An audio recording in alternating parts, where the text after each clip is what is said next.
That is everything. Yeah. Ooh, those lower notes on the piano. These strings in the production are so beautiful.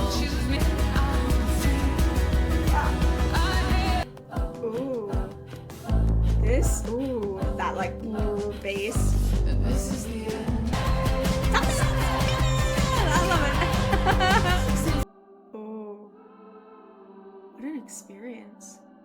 Even when someone looks at me with real love, I don't like it very. Oh, we're on the same brainwave. God, I love her. Baby. Ooh, this has got like a sexy kind of vibe to it. Right. I'm human. I'm imperfect too. Oh. It's scary though. All the gods have been domesticated. Ooh. In the red dress. Yes. And begin to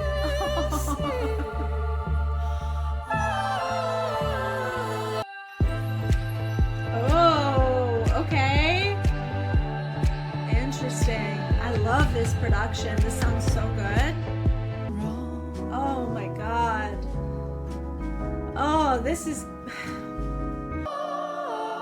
Ooh, it sounds like sirens. I love it. Oh, wow.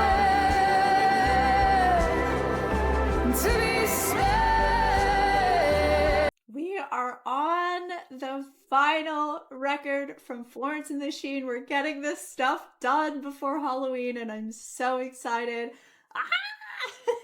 It's been such an amazing journey so far, and it was kind of, I don't know, I really pushed myself to get through this discography. I know, I think I did it right though. Like I said, we'll go back and do the music videos and the live stuff because I know it's just going to be absolutely fantastic. But, I really wanted to get through the music and kind of be ready for Halloween, and we're doing it. We're getting it ready. So I'm so excited for everybody's scream. It's going to be amazing. But today we are doing Dance Fever. We're going to do the complete edition. I want all of it. Let's do it. By the way, hello, welcome to Passion Dump of an Artist. My name is Valerie.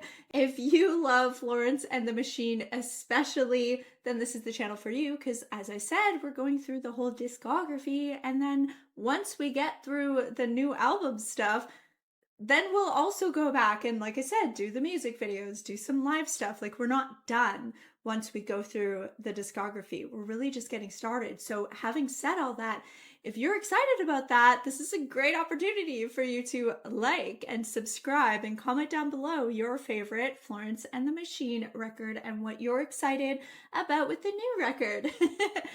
Anyways, I also have a Patreon where you get all the uncut reactions. I want to do all these music videos and live stuff, but certainly the live stuff too, sometimes those things can get taken down. So if you're loving my content, Patreon is the best way to make sure you get it right away, and then also it not be randomly blocked on YouTube. It also supports me and the channel. So go check out the link in the description if any of that sounds great to you. Okay. Florence and the Machine. Let's take a look at this. Complete edition. Look at her. Oh my god. And the moon and the butterfly. And all the vines, all the symbolism. And she's got this like witch's cloak on. Okay. Yeah.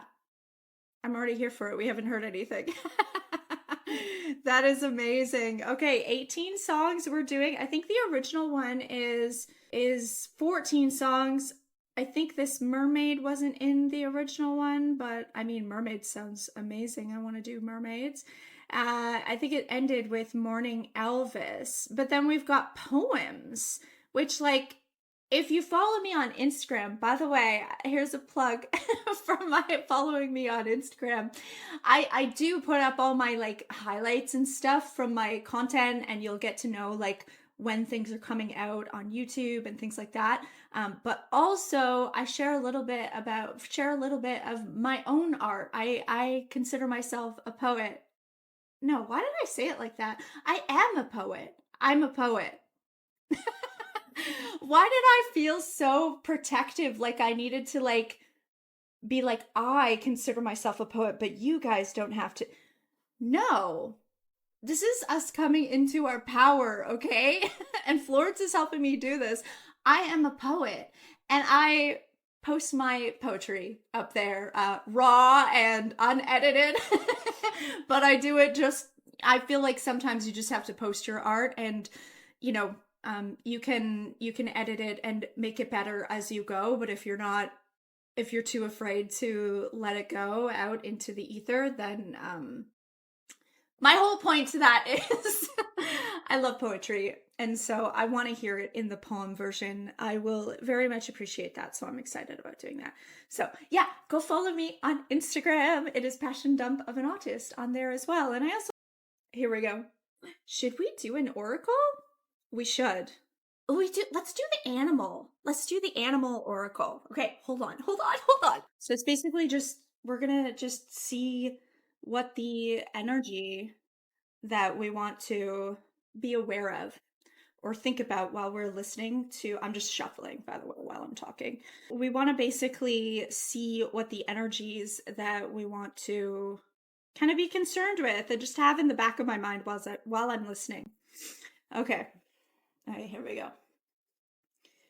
And this one, I know tarot quite well, so usually I can do it just like, you know what I mean, kind of whatever messages are coming through. But this one we might kind of read from the book because I'm still learning this deck. It's an oracle deck, so I don't know everything about every single animal. The ones that come up, there's like certain animals that come up for me a lot. Those ones I've memorized, but there's some animals that might come up, right? Because we're not asking about me right now. We're asking for the collective, for the energy of the album. So we'll see. Okay. What is the energy of this album that we need to be listening for, concerned with, keep in the back of our mind as maybe a lesson or just something that's important to this album, Florence and the Machine, Dance Fever, which we know is always healing. Thank you. What? Oh, okay, that's too many. Can we get one? Can we get one, please? Oh, okay. That didn't. Oh my God. Unicorn. That's actually fucking beautiful. Because to me, Florence is the embodiment of unicorn. Like she's just so special, so connected. As you can see, like there's a horn, right, coming out, and it just makes me think of like Third Eye, which, you know, we have the song Third Eye, not in this record, but in general, I think she's very connected to herself, to source, to the divine. That's magic.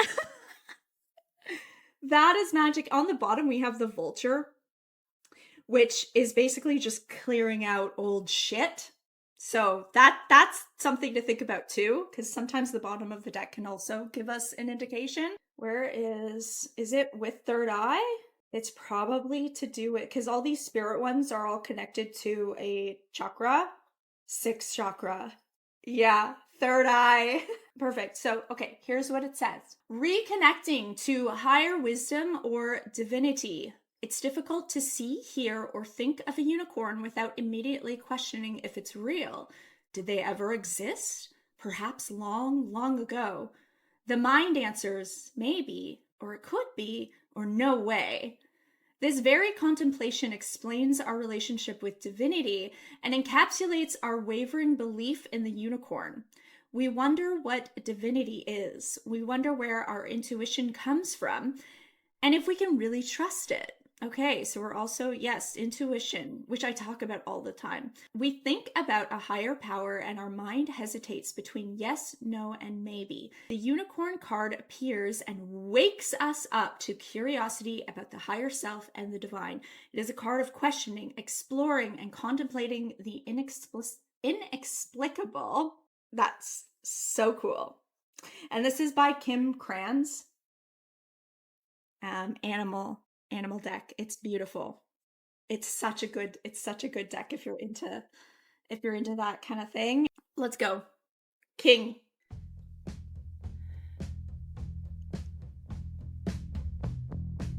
Ooh, I like how this is starting. We argue in the kitchen about whether to have children, about the world ending in the scale of my ambition, okay. and how much is art really worth? The very thing you're best at is the thing that hurts the most. But you need your rotten heart, your dazzling pain like diamond rings. You need to go to war to find material to sing. I am a mother, I'm a bride, I'm a king.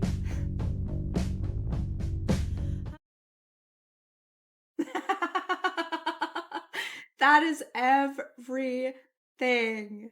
There's so many things, especially, I mean, it's to everybody. Society does this to everybody, to every gender, but you know, especially to women, it's like we've got to be in these roles. And I love that there's nothing wrong with those roles, being a mother, being a bride. There's absolutely nothing wrong with that. But if, you know, it's not for everybody, or maybe it is, you know, maybe it's a role that you want to get into at some other point. She's not saying she's never going to be those things, right?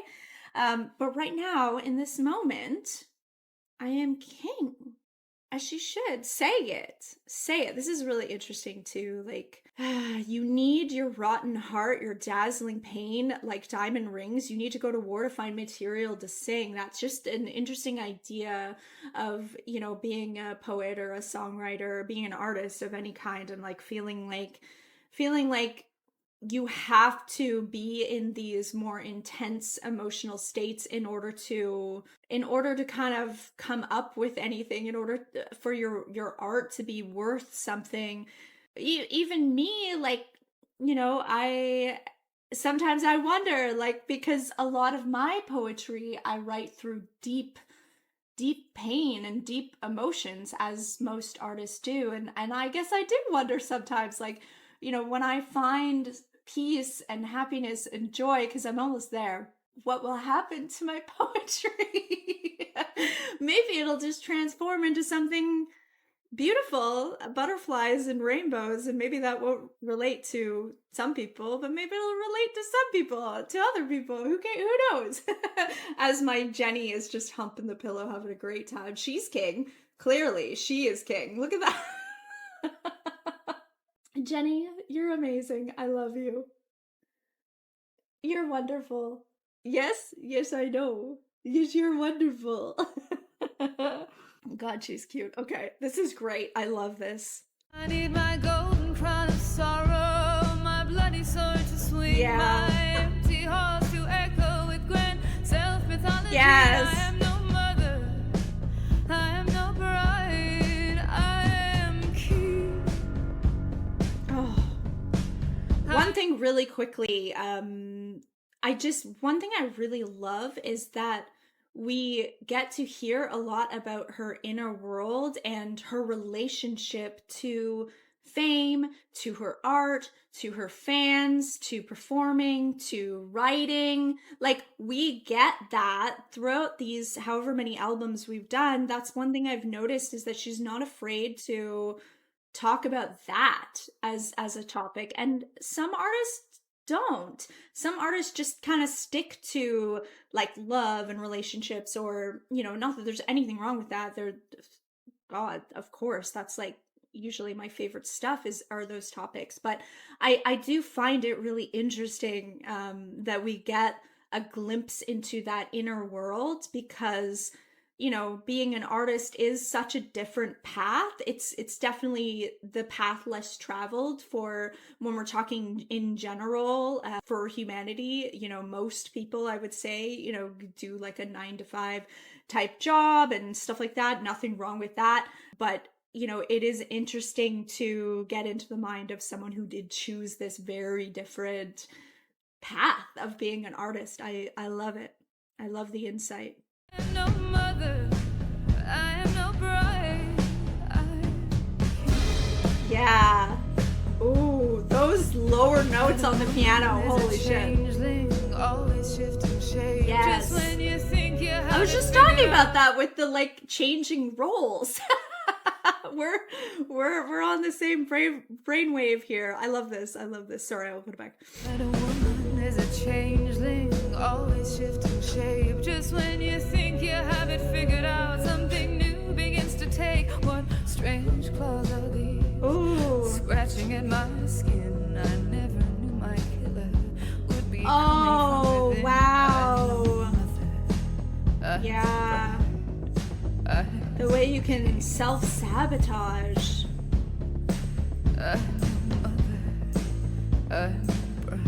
Oh, beautiful vocals. I love this. So raw.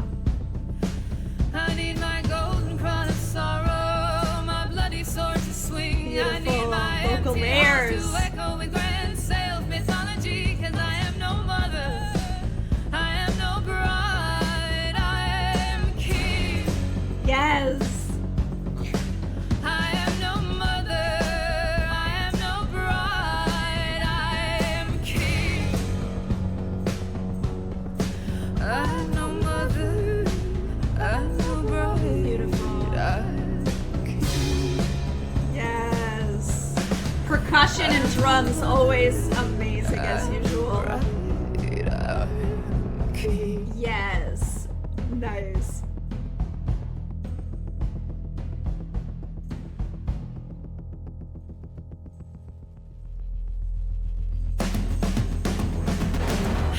Yes!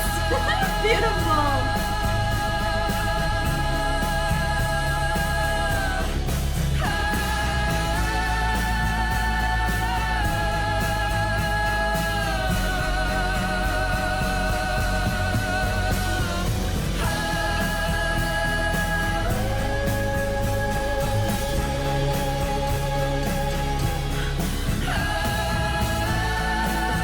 Jenny's still going for it in the back.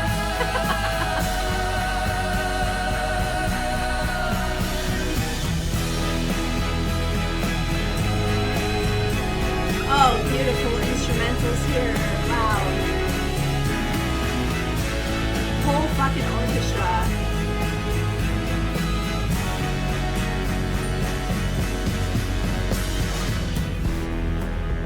Beautiful.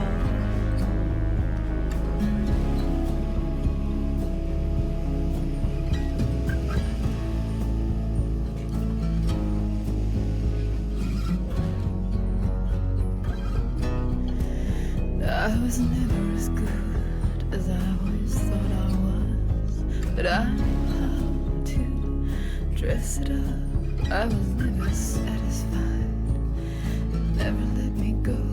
Just drag me by my hair and look back home with a shout.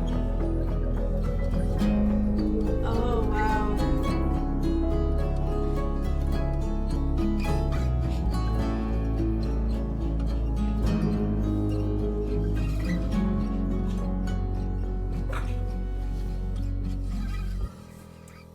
Wow, those last lines of the song are just so revealing, and it just makes me think of this whole persona of king is just the way sometimes you have to almost like trick yourself into believing.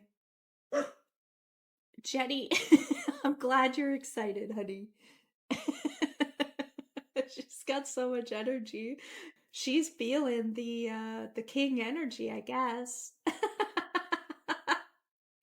God, I love her. She's so sweet. Yeah, it just makes me think of the way that you kind of have to trick your brain. You know, if you're manifesting something, you have to kind of play the role that you want to actually have, like embody that higher self, that higher version that you want to get to. You have to embody that before it's actually going to kind of manifest in the physical.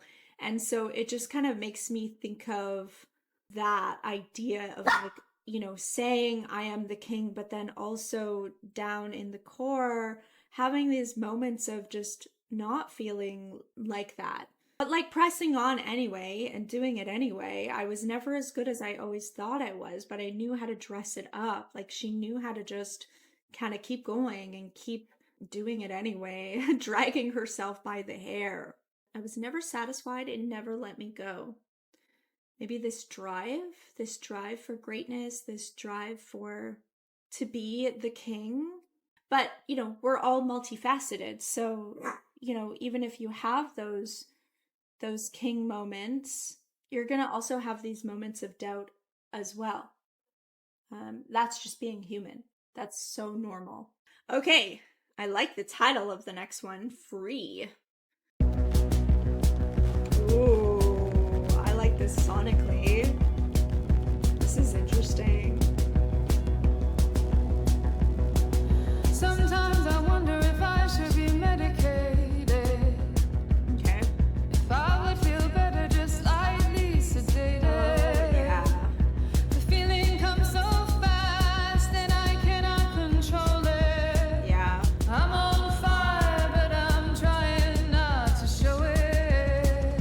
As it picks me up, puts me down, picks me up, yeah. puts me down, picks me up, puts me down. 100 times a day, it picks me up. That's how I feel. Sometimes I just wonder what it would be like to be more neutral. And I mean, that's what I'm ultimately trying to do, I guess, in some ways, is to find peace and serenity. It's why I do all the meditation, but like ultimately I am a human, and it sounds like from the various records we've done so far, she's also a human that just feels a lot, and so I relate to that. It feels like, but that's the thing, it's like the highs are really high though, like when you're like I feel like I experience life, and I think for me, I'm not talking about her when I say this is just me. I personally, I think my autism kind of does that, right? Is like I've got sensory things, and emotionally I feel like I feel more, and I think that also has to do with the autism. At the same rate, like when I'm feeling something really joyful or really happy, it's like it's so overwhelming. Like I'm the kind of person that, I mean, you see me cry all the time, usually about sad and depressing things. No, that's not true. I think in Florence I've also cried happy tears too. But that's it. Like I'm crying when I'm happy, I'm crying when I'm sad, I'm crying when I'm angry, I'm crying when I'm overwhelmed in a good way. Like I'm just feeling things at a really high level, and so I totally relate to that. It picks me up, it puts me down 100 times a day. Yeah.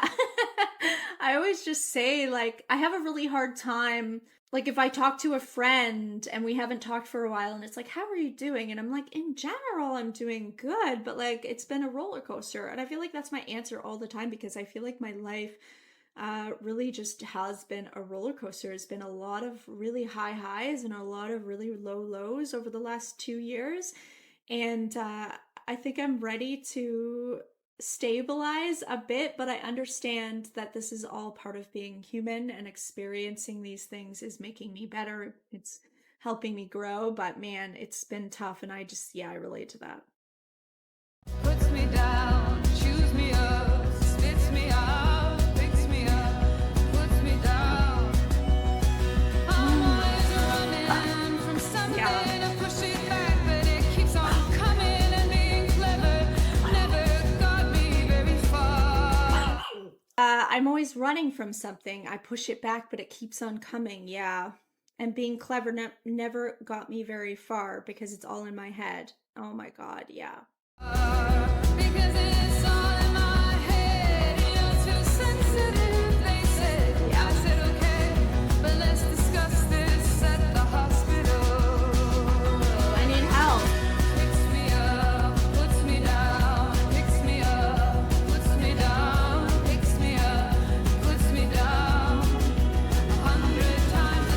these strings in the production are so beautiful. Chooses me up, spits me out, picks me up, puts me down.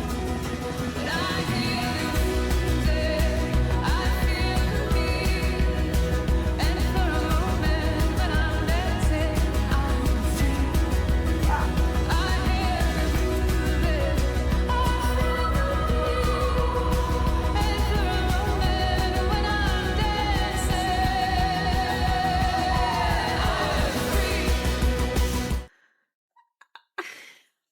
There we go, happy tears. There we go.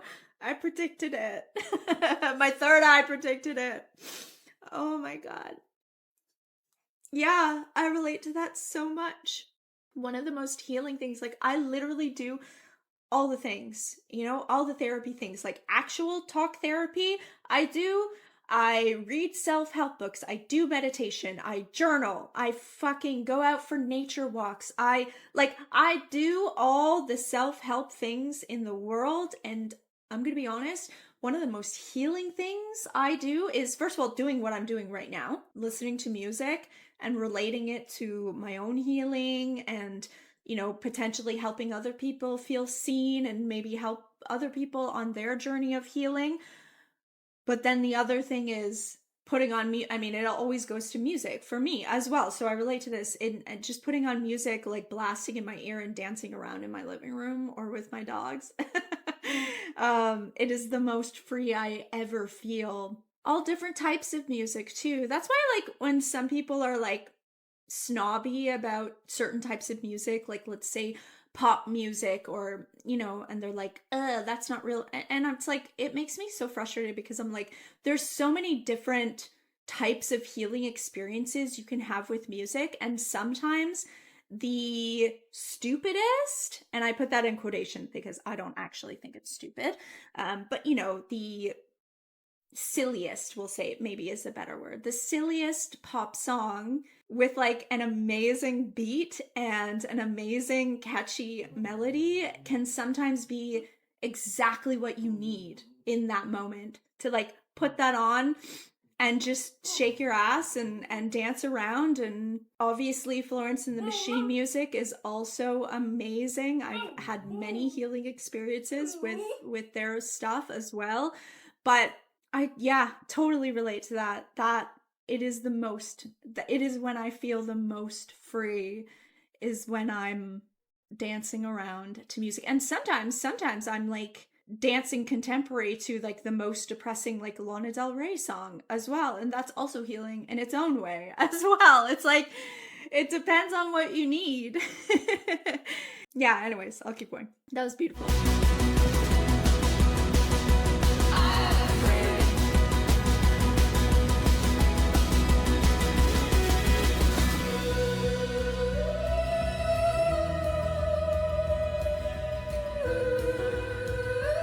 Oh, beautiful. Man, the orchestrations and vocals in this already so good.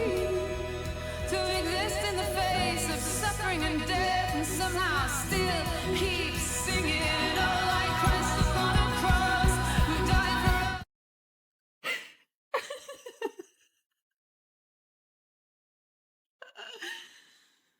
for us. God, this is really healing. Sometimes I go through records and I like don't cry at all, or it like comes at the end, but man, sometimes it just, I'm just feeling a record. I guess this is it. Is this how it is? Is this how it's always been, to exist in the face of suffering and death and somehow still keep singing? I feel like that's like the question I have literally asked myself and the fucking universe, God, source, whoever wants to listen to me, my spirit team. I ask this every single day. Like, I'm trying my best. I'm dancing around. I'm still here. I'm still working on bettering myself, but is this how it's always going to be? Do I just have to be in this marathon race constantly? And, really, I'm just in a weird season of my life. I feel like seasons, come and go in in a year, like every year, you know, especially if you're from where I am, it's like I see all 4 seasons every year. But I feel like on a grander scale, you can also have like seasons in your life, if that makes sense. And, you know, how we go through cycles. And I just feel like I've been in a very winter type season for a few years now. Like it's been a few years of being in this winter, meaning death and rebirth. And I don't mean death, I mean death and rebirth like metaphorically or like spiritually, I guess. I've gone through a lot of those over the last, well, 5 years really. And I'm like ready to be in my spring and into my summer. You know, I'm ready to get into those seasons of my life, and it will happen because that's what life does. Life is a wheel, right? It keeps on turning, and it goes up and down, and you take the waves. But I relate to that so much. Is this how it is? Is this how it's always been? Is this how it's always going to be? To just exist in the face of suffering and death and somehow just still keep singing? Like, I'll keep doing it. If this is what I have to do, I'll keep doing it because I don't want to give up. But like, fuck, can I like, can I get some like, can I get some freaking, like, what do I want? Peace. Can I just get some peace and stability? And yeah, usually my spirit team and the answers I get internally from my higher self is yes, you'll be fine, keep going. And I go, okay, all right, I shall keep going, I shall prevail, but fuck, I'm getting tired. But we're learning perseverance. We're learning all those things. We're upgrading. Fuck. Yeah. God, I relate to that too much.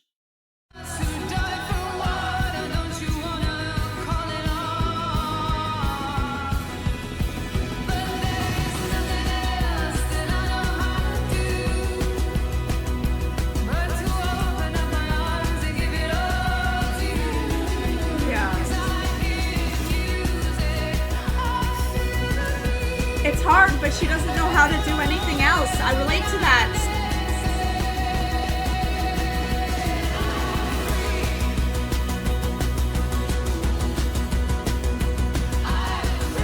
Yes, you are. Beautiful.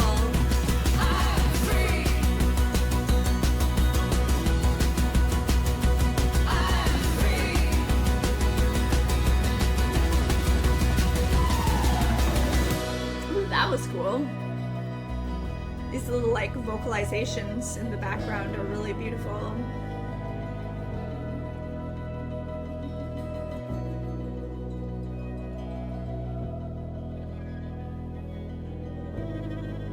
This is everything. I knew I needed to listen to this today, and this has been everything. Yeah. It's the tougher path to kind of follow your heart and do what your soul is calling you to do. It's the tougher path, usually. It's the more uncomfortable path.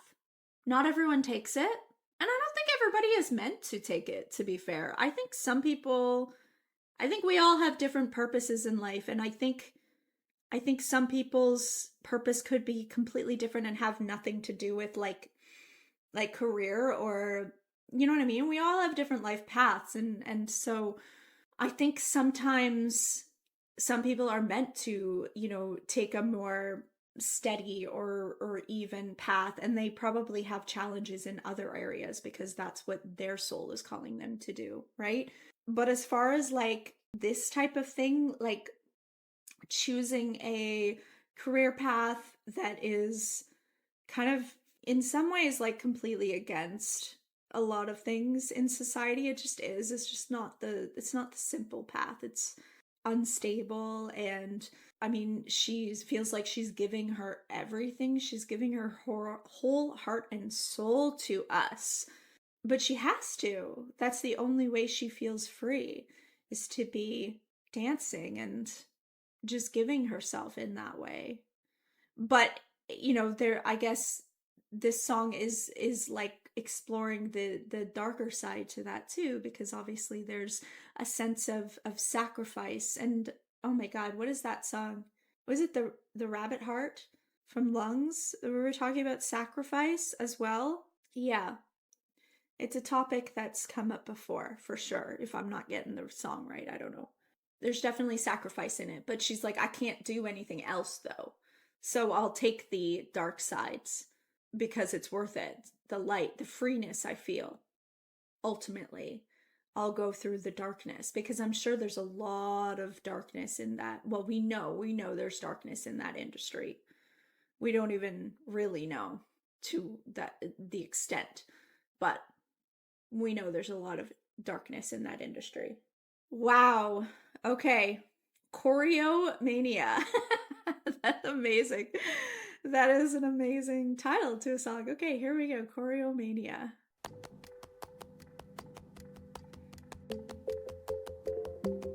Oh, cool. And I'm freaking out in the middle of the street. Okay.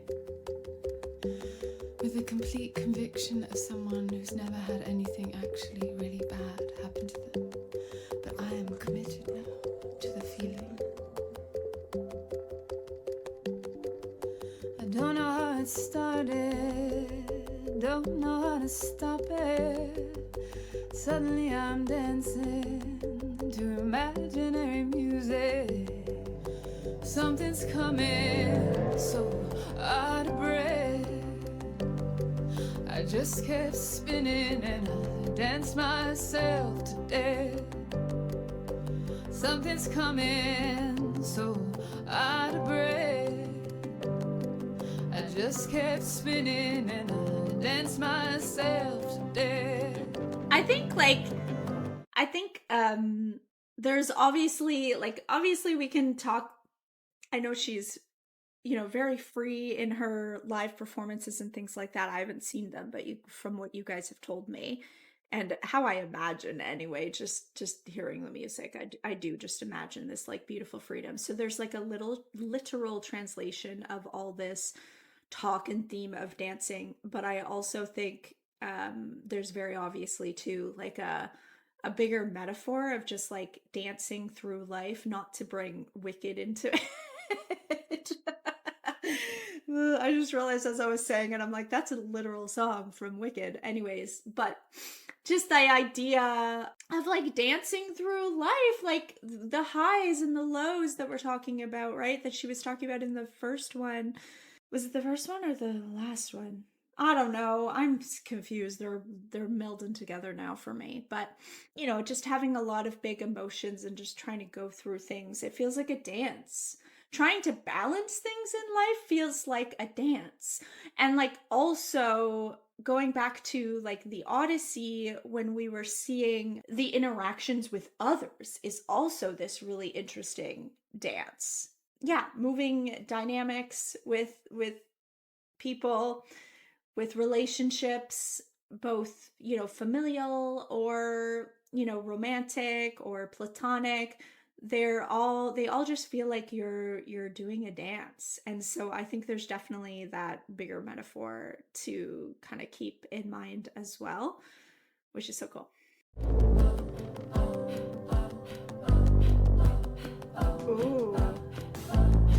Ooh, that like bass.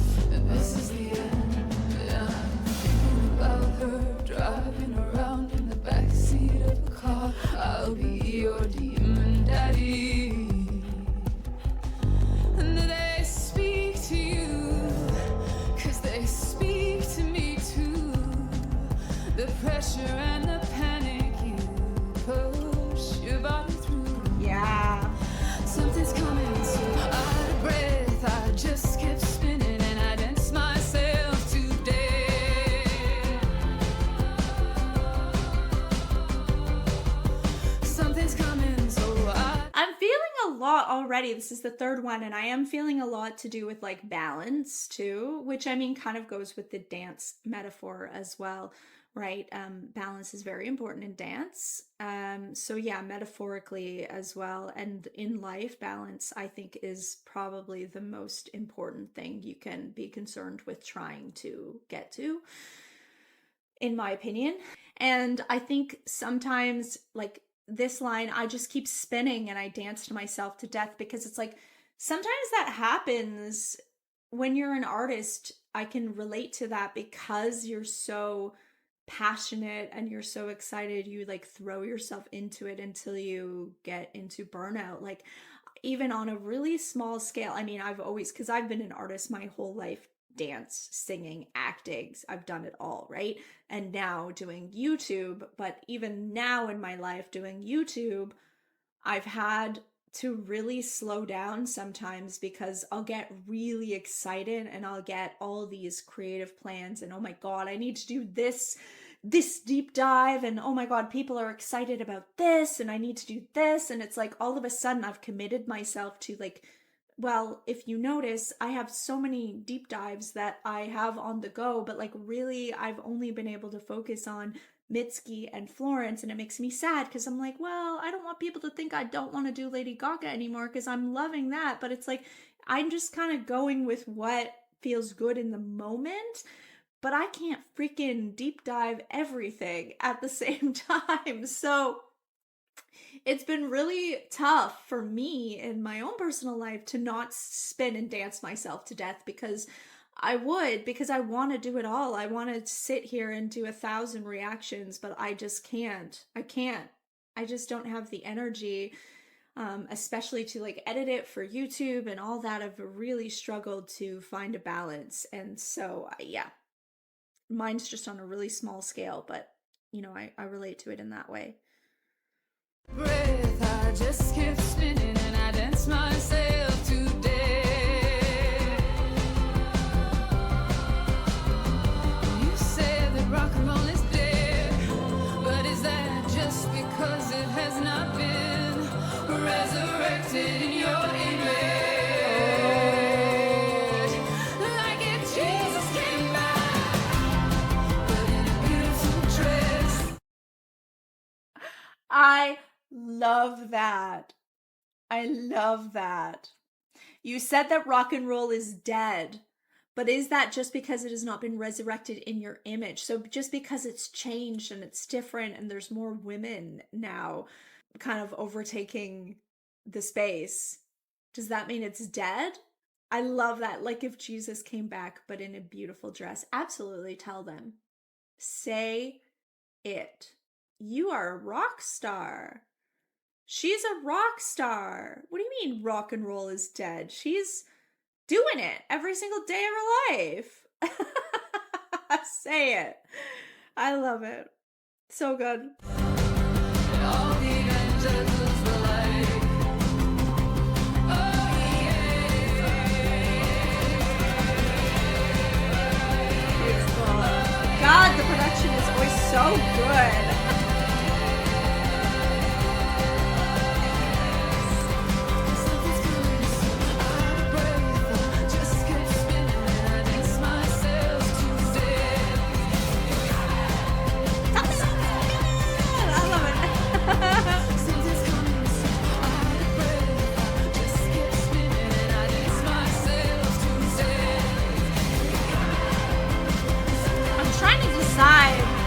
I'm trying to decide what the something's coming.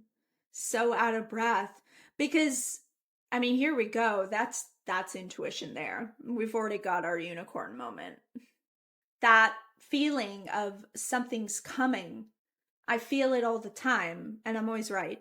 But sometimes it's like a warning, or like a more negative thing, or sometimes it's like a good thing, like something is going to happen to change for the better. And I'm wondering, I guess I'm not picking up on what's coming. Like, what are we, and I kept spinning and danced myself to death. Something's coming, something's coming. Maybe it's like that like burnout, like she can feel herself like firing at on all cylinders, and like at some point she's not going to be able to do that anymore. Maybe that's the something's coming. Do we have an answer on genius? Because I'm actually really interested in that particular lyric. It's very interesting to me. Is this compulsion self-destructive? Yeah. I mean, that is what I was thinking. What creates the anxiety and what heals it? Oh, this is from her. Perfect. I love when they put like actual quotes from her. I think this idea of sort of collectively the stress and the pressure of life building up so much that you would just dance until you drop. I just became so fascinated with it. Oh my God. There was one occurrence where 400 women danced themselves to death. And I really went down the rabbit hole with that. I relate it to in terms of compulsivity to perform. It feels like this endless dance. You're never satisfied. Oh, wow. Okay. That is what I was saying, what I was picking up. Okay. Something's coming. So yeah, it feels like the something's coming is that worry of it stopping, it ending because you literally danced yourself to death. Through doing your passion, but it's like taken on this different form, this actual darker form, because you haven't found the balance in it. Interesting. Okay.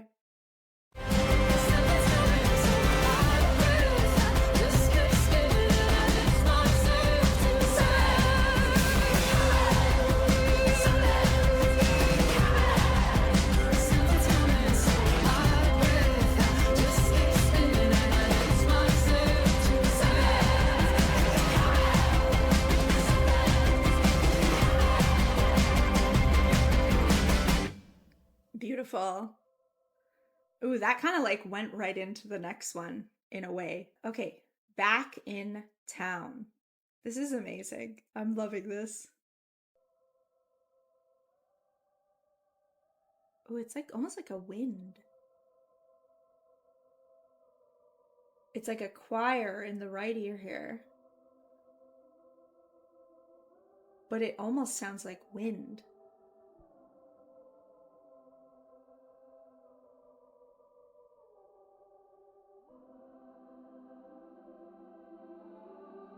Oh, what an experience.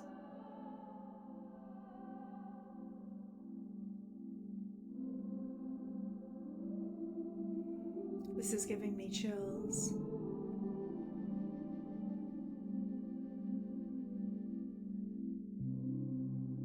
Never really been alive before. Oh. Always lived in my head. And sometimes it was easier. Yeah. Hungover and half dead. Staying present, being present, sitting with yourself, with nothing, with no substances, and sitting with your spirit and your soul without allowing your head, or you could say your ego, your parts, your wounded parts, to just get so loud. Man, it's a hard place to get to. It's really difficult. Like I said, I practice literally hours a day to try to get to some semblance of peace in my life, and it's a literal battle every single day. Sometimes I feel like it would just be easier to like turn off and kind of just not do that, and yeah, like just find some vices, do it, kind of just not listen to my intuition, not listen to my heart, and just kind of do the bare minimum and somehow survive but not heal. Sometimes it feels like that would be the easier path in some ways. I mean, it would be miserable, right? Because I feel like if we're not listening to ourselves and being our authentic selves, I mean, actually, what was the quote? There was a quote on Insight Timer today that literally goes with what I'm saying. Something to do with like the most painful thing is to deny yourself, is to deny your own authentic self. And I truly believe that, which is why I'm on this path. But like, it's certainly really uncomfortable to do, though. If I'm being completely honest, it's sometimes I just want to give up on it. Just get like a stupid job and just numb myself until I die. But I won't do that because that's not what my soul is calling me to do. That's not why I'm here on this earth. So, but yeah, sometimes yeah. Anyways, I relate to that. Back in town, why don't we go out? Let the rats run around our feet. The full moon shines down on these dirty streets. Back in town, why don't we go out to that 9th Street diner and carry on slowly, torturing each other, 'cause it's always the same. It feels like that, yeah. I came for the pleasure, but I stayed. Yes, I stayed for the pain.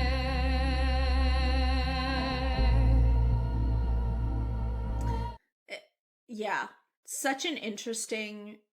It makes me think of the way, some people wonder why other people like stay in situations that are more toxic or more abusive or painful, right? And I understand why you would question that, but also it's really clear to me that the reason, and maybe it's clear to me because I've lived some of these cycles in my life, and so from a psychological point of view, I actually quite understand it and quite have empathy for it. Sometimes you stay in painful situations because it's what you've known. It's the cycle that's actually more comfortable in a way. Sometimes chaos is more comfortable if you grew up in a chaotic environment, or if you grew up or you have life experiences that are more painful or more complicated. You attract those situations in, and in some ways you actually feel more comfortable in them. Sometimes you feel uncomfortable if someone gives you that thing that you've always wanted. Like, say, what I can think of is, for the longest time before I had healed some of these wounds and like really dove deep into, figuring out my self-love, it's still a work in progress. I feel like it'll always be a work in progress for me. But before I had really touched on those things, I actually did have some boyfriends that were showing up for me, wanting to show up for me and wanting to love me. And I pushed that away for more chaotic, more toxic type men because I had all these abandonment wounds, and it felt in my own fricked up way, it felt more comfortable to have someone not give me love, because that's what I'm used to from men, or was. Yeah, when I think back, I actually had some very sweet men in my life in my 20s that wanted to give me the love that I have been seeking forever, and I just wasn't ready to receive it. I didn't know how to receive it. And so I broke their hearts. I feel bad for them, but really, like, it wasn't meant to be, right? They were meant to find somebody that could appreciate and receive the love that they wanted to give. And that wasn't for me. And so I hope that they've found that, because it's beautiful. That I'm so grateful to them that they tried to show me love. I couldn't handle it. I didn't know how to receive it.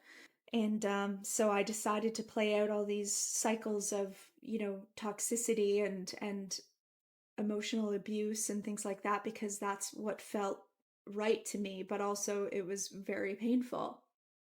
But it was what I needed for my soul to grow and to heal those wounds. And I'm open. I'm open now. I'm happy to say I'm open to receive. Anyways.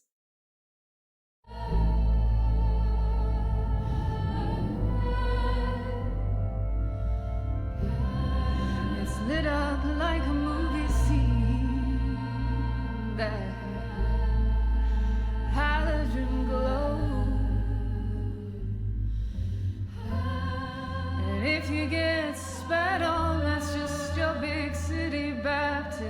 Your big city baptism. Oh, wow.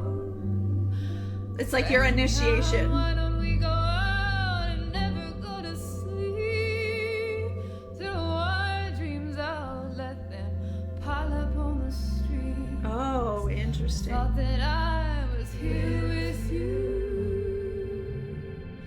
It was always just an empty room. 'Cause it's always the same. I came for the pleasure, but I stayed.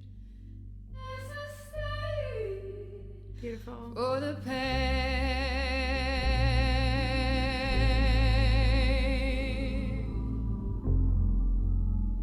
I thought I was here with you, but it was always just an empty room.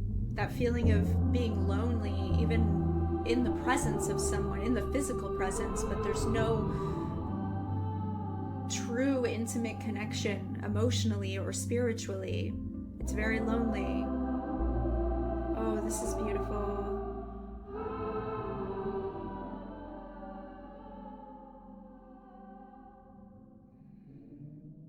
Oh, beautiful.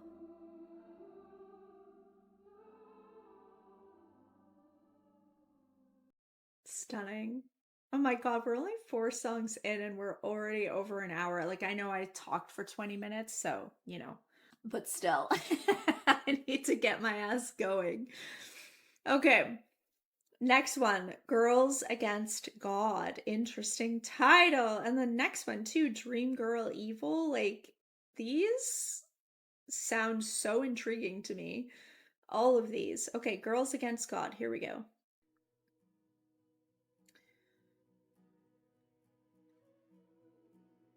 Ooh, these like fade-ins are really intriguing. It really gets you hooked.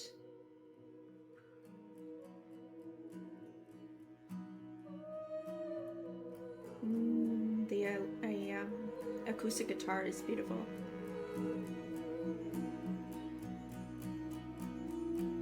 What a thing to admit, but when someone looks at me with real love, I don't like it very.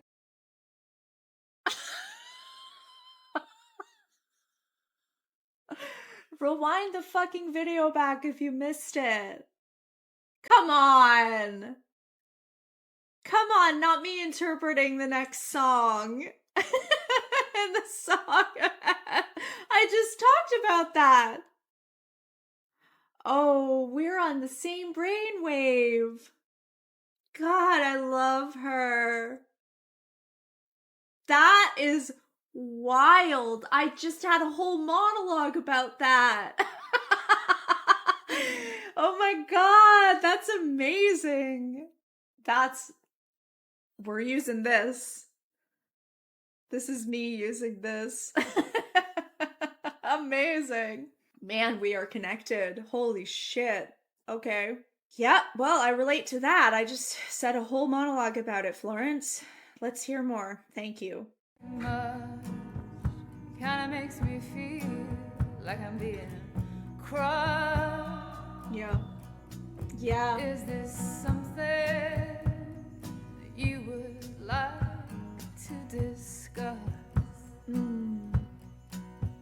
And it's good to be alive, crying into cereal at midnight. Yeah. If they ever let me out, I'm gonna really let it out. Yeah. I feel like maybe she hasn't really let herself break down over these things because she has to keep it together, like what she was saying. So yeah, if they ever let me out, I'm gonna really let it out. Like that moment where she really does let go of this and do something else, that's when she's really gonna like just kind of purge all this stuff. Purge like the vulture from the beginning. Okay. From 2006 and feel kind of sick. But oh God, you're gonna get it. You'll You'll be sorry that you messed with it. Remember being in that basement with Tom Bear. Nice. Everyone treated us like little pets. Oh. Oh, tell me it's not over yet. Oh, okay. This seems in dark. my darkest fantasies, I have a picture of passivity, waiting for your sour state, suppressing on my private rage. But as my sister said, I'd probably last 6 days. Interesting. Oh, that is interesting.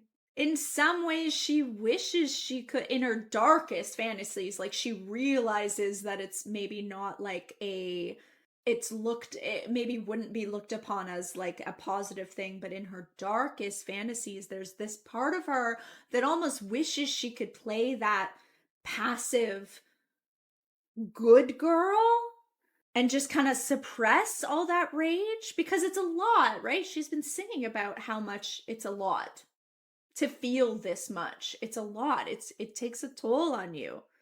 And so part of her is like, God, I wish I could just be this like passive person suppressing all of this and doing it like people do it. People go through their lives doing that. But she realizes, but as my sister said, I'd probably last 6 days, and I'm the same way. Oh my God. Anytime I try to not be emotional, not be this open-hearted person that I am, it lasts less than 6 days. It lasts 6 hours. I can't do it. It's just who I am, and it's just who she is. I love that. Oh, it's good to be alive, crying into cereal at midnight. If they ever let me out, I'm gonna really let it out. Yeah.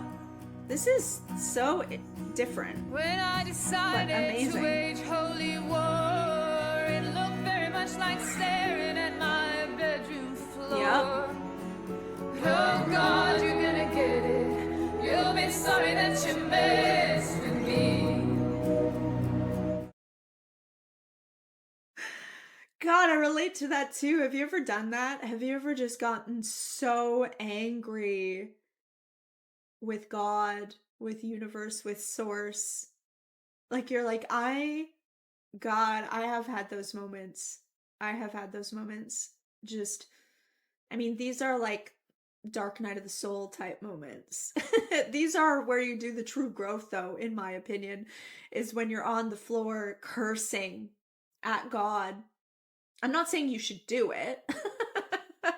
I think, but that's when we pick ourselves up and you let it out and you pick yourself up again, because then, usually in those moments, at least in my experience, yeah, I've just been on the ground in so much pain and suffering, just cursing, like, what the fuck are we doing here? I believed in you. I have faith. I've had faith. But why the fuck am I going through everything that I'm going through? Like, just real being the victim. Like, just doing it. Just cursing. And in that moment, in those moments,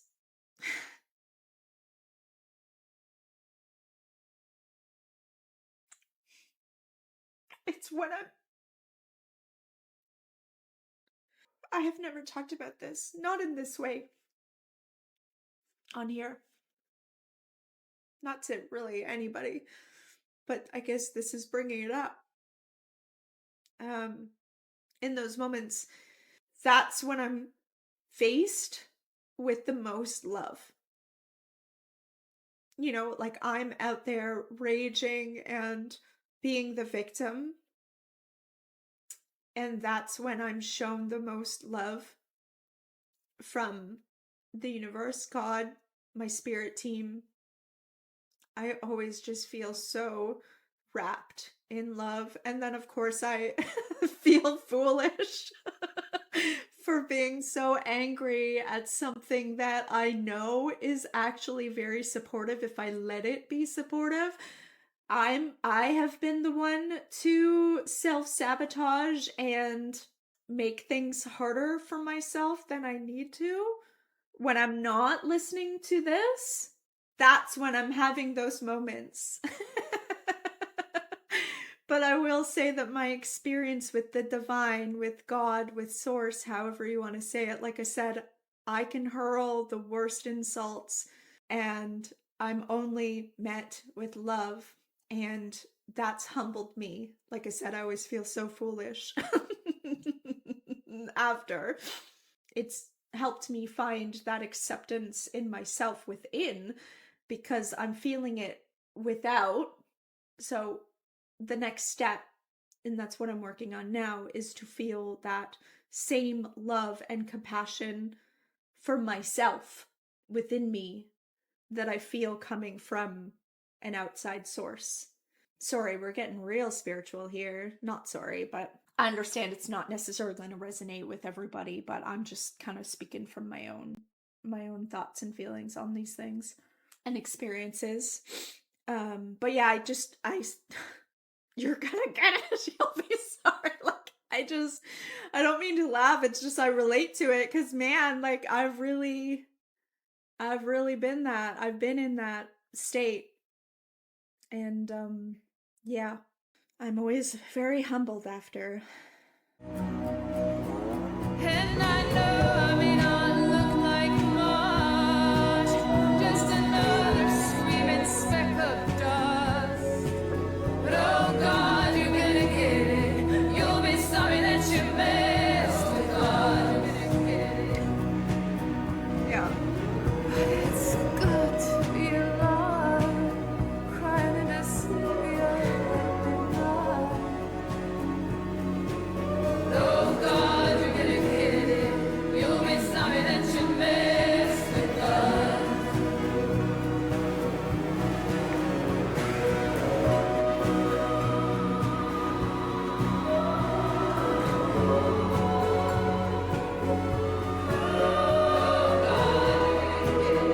You'll be sorry that you messed with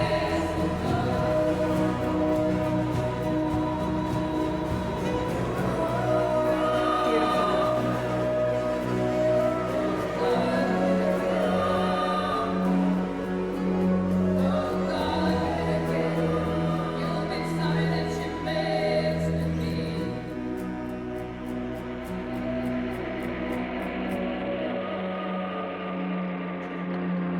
Oh, we're going into dark feminine here.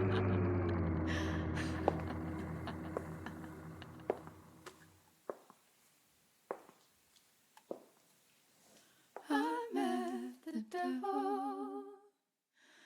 You know, he gave me a choice, a golden heart or a golden voice.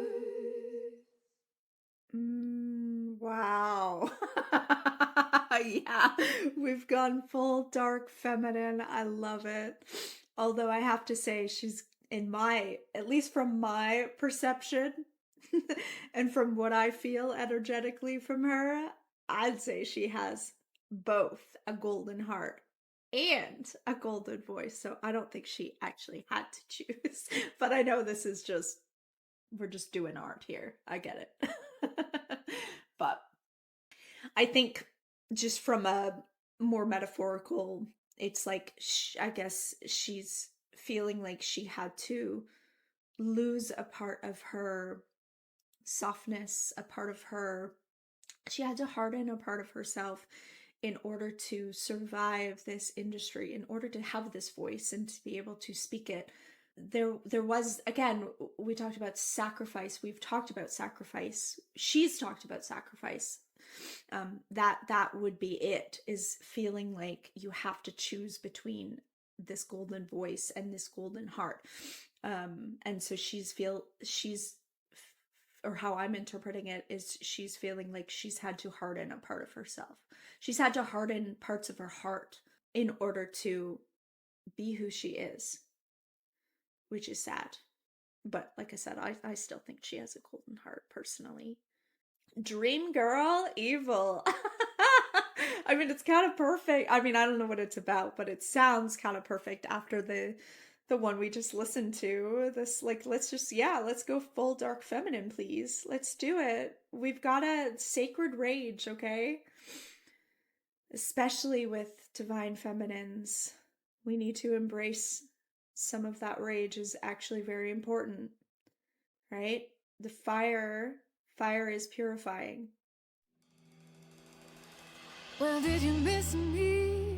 Walk on water just to kiss me. Ooh, this is cool. It's kind of... Come and get me, drag me out, destroy me. Oh.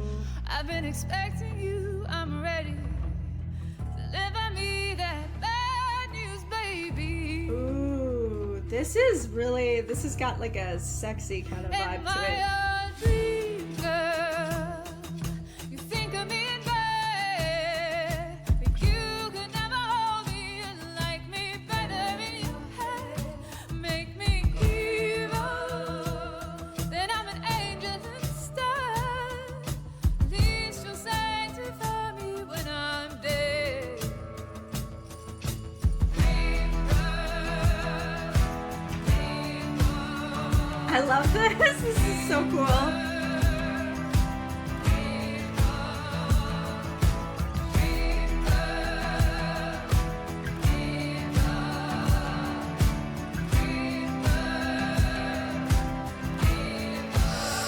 Did I disappoint you? Did mommy make you sad? Ooh. Do I just remind you of every girl that made you mad? Oh. Make me perfect, make me your fantasy. You know I deserve it. We'll take it out on me. Oh. Am I a dream girl? You think of me in bed, but you could never hold me. You like me better in your head. Make me evil. Yeah, that's the line. Those are the two lines that kind of sum up it. I mean, we haven't listened to the song, so I don't want to say that, but it feels like those are the most important. But you could never hold me. You liked me better in your head. The way that, I mean, like just even a broader sense, the way that women are perceived in society, these roles that we have to play, the good girl, the bad girl in bed, like, you know, all this bullshit, just the way that men sometimes don't see us as human in the same way that they are. And so they create these ideas in their head and these perceptions in their head, and then when they actually have a woman in front of them who is human, meaning thoughts and feelings and emotions and good things and bad things and multifacetedness that we have, just like they do, they can't handle it. It doesn't go with their perception in their head of this, whatever it is, whether it's this angel or this femme fatale, or however you say it. You know, there's many different like perceptions that men can project onto us. Yeah, it just makes me think of that. Very interesting. Then I'm an angel instead.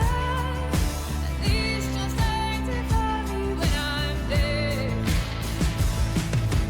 Dream girl, dream girl, dream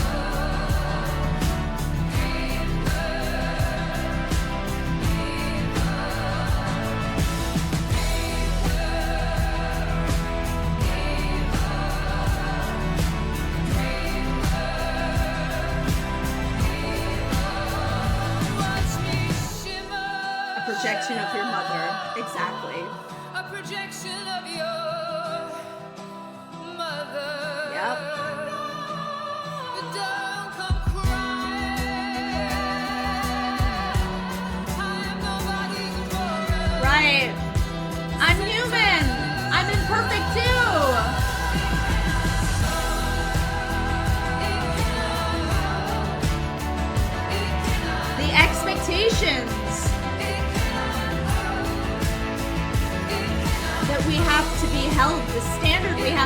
build up to.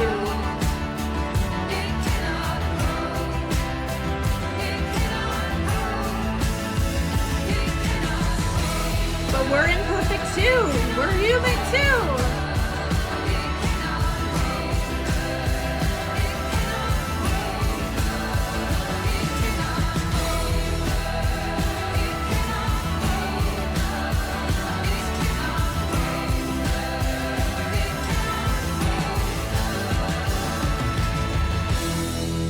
I love that. Oh my God, I love that so freaking much. I'm actually curious if there's some interesting things here. Yeah. Satirical response to the expectations society placed upon women, and Florence being seen as both an angel and a devil. Exactly. Okay, yeah. Florence described the track as liberating to write. Okay, so yeah, I definitely was picking up on the vibes there. Awesome. Okay. Prayer Factory. Here we go.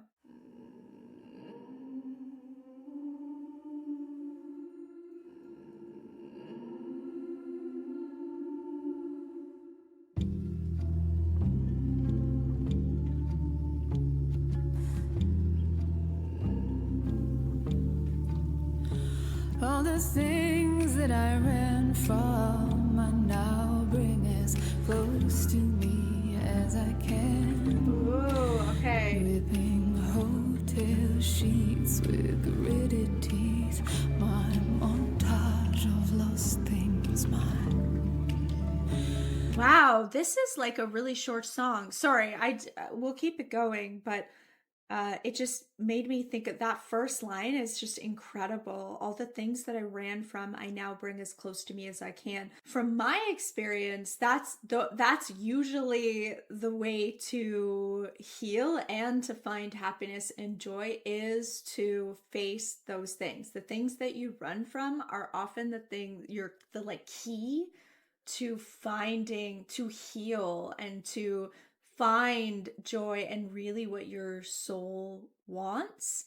Those things that you run from are your wounds. And so if you keep running from them, you can. A lot of people run from them. Like my mom has been running from her shadows her entire life, and I don't know if she'll ever face them.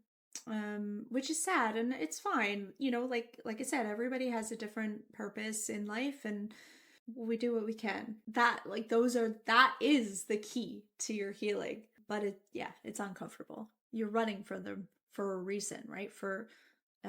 There's parts of you that are trying to protect you. It's uncomfortable.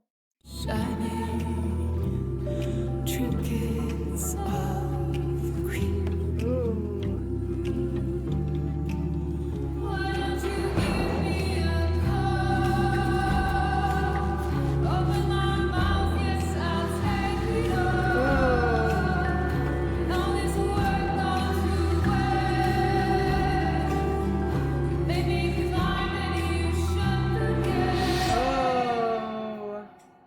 You made me climb, then you shut the gate.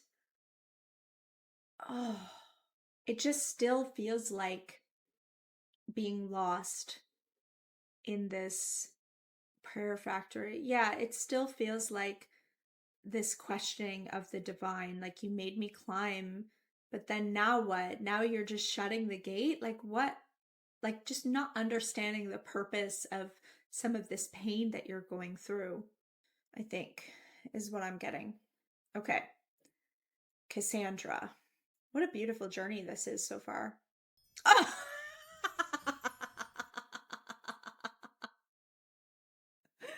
Sorry, I just looked at the lyrics. I used to see the future and now I see nothing. This is the card we pulled. Tell me that's not magic. I mean, you guys, I probably don't need to convince you because you've listened to this album, so you probably, as soon as I pulled it, you were probably like, holy shit.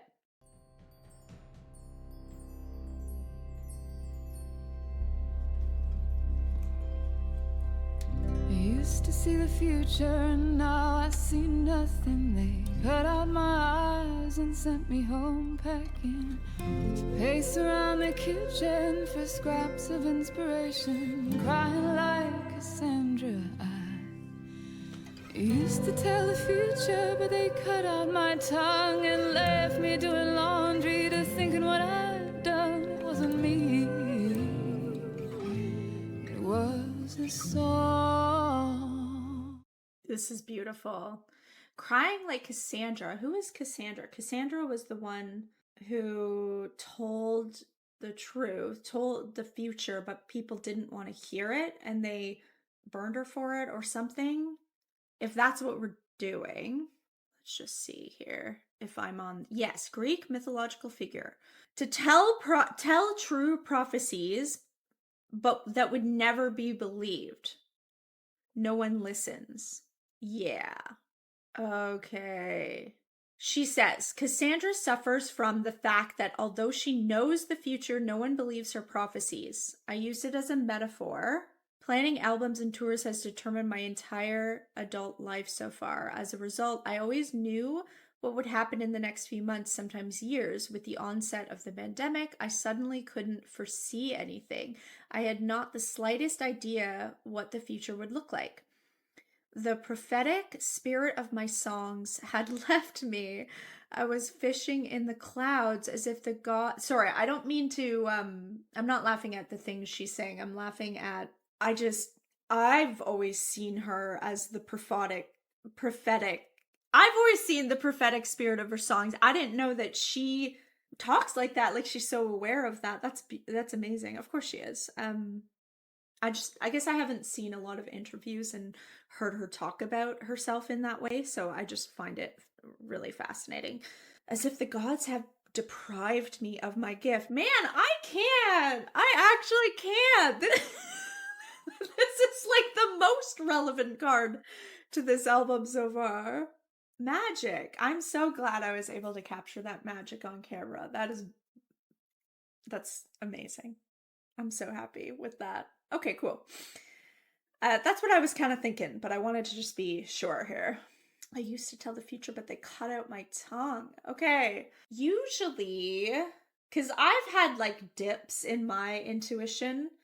Usually it's when you need to sit with yourself. Like, I'm quite sure she's found it again. I betcha. Anyways, yeah, in my experience, it usually comes back. These things, your third eye, you just need to sit with yourself. Because you don't need to know all the answers all the time. Sometimes you just need to let go a little bit. I used to move into the future, bring it all back, let it bleed through my fingers. A treasure in my hands, now I creep out when there's no one about. 'Cause they put crosses on the doors to try and keep me out. Gardens overgrown.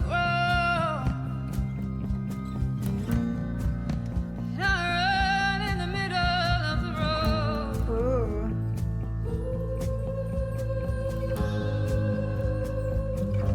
Well, can you see me?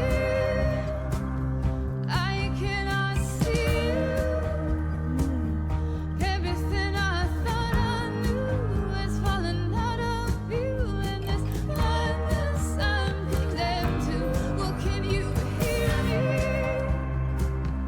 I cannot hear you. It's scary though. Every song I If you're so used to having this like strong connection, this, this third eye, this intuition, and all of a sudden you don't feel connected anymore, it's really scary, because then things feel like it feels like you're in the dark. But that, I think that's usually part of the lesson, is learning to let go a bit of that and find faith, find this sense of surrender to the divine. It's tough. It's tough when you're used to knowing and you're used to controlling. It's tough. It's a tough lesson to learn. But again, everything is balanced, so. I knew I've been deafened to, and there's no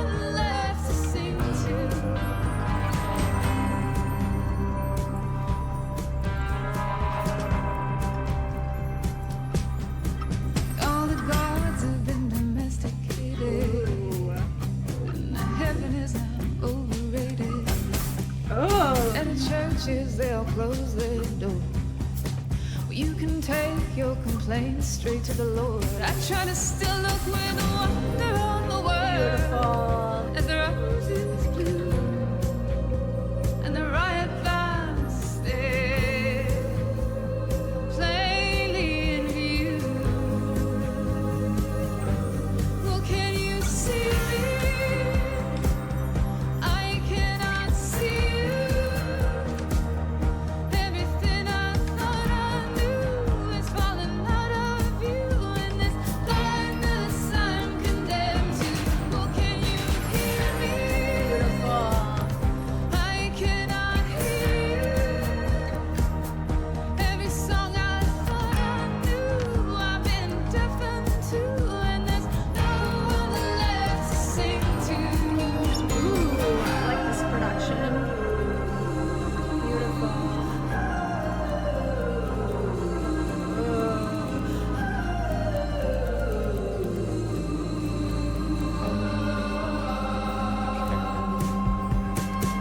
Take me back, oh drunken gods of slaughter. You know I've always been your favorite daughter. Where can you see? I like this.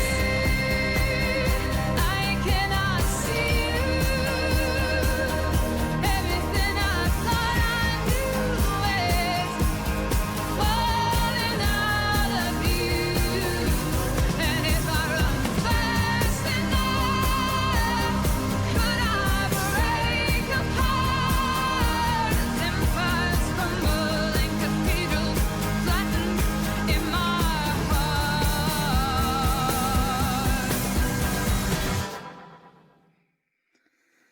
I actually, like, listen, you guys hear me talk all the time about spiritual stuff, but like, I still can't believe, I keep bringing it up because I actually can't believe it, how well, that's magic to me. And this is talking to someone who actually does believe in tarot and intuition and magic, really, although I don't think it's magic. I think it's science that we aren't caught up to yet. That's my personal belief, but I understand that because we're not caught up on, although we are starting to do all these things, right? There's starting to be a lot more scientific proof of things like, you know, in the quantum realm and quantum physics and things like that, and like putting it together to do with our subconscious and the way we attract things and energies and all that stuff. It's really fascinating, but we're just not there yet.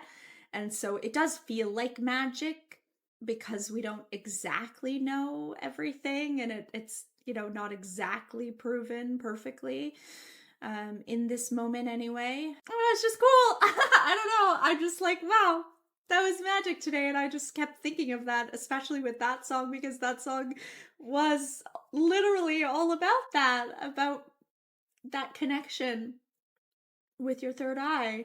And, you know, obviously her feeling a loss of that, but usually these things are on purpose, like I said, for a lesson. So I'm willing to bet she's got it back at this point now.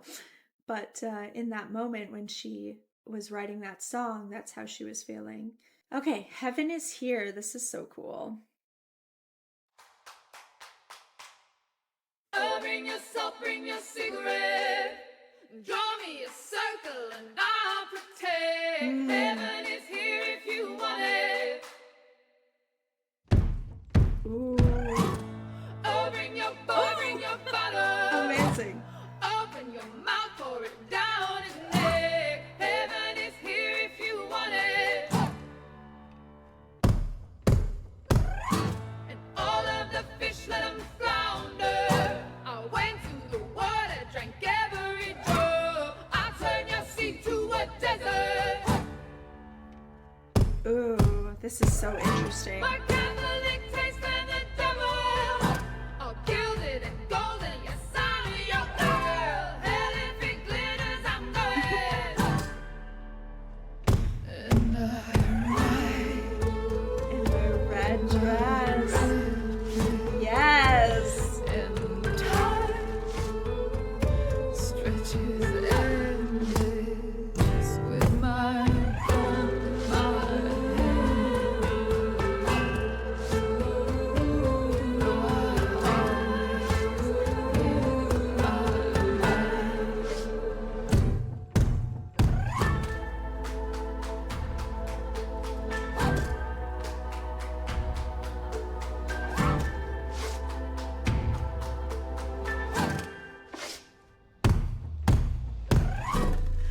every song I wrote became an escape rope tied around my neck to pull me up to heaven. Whoa.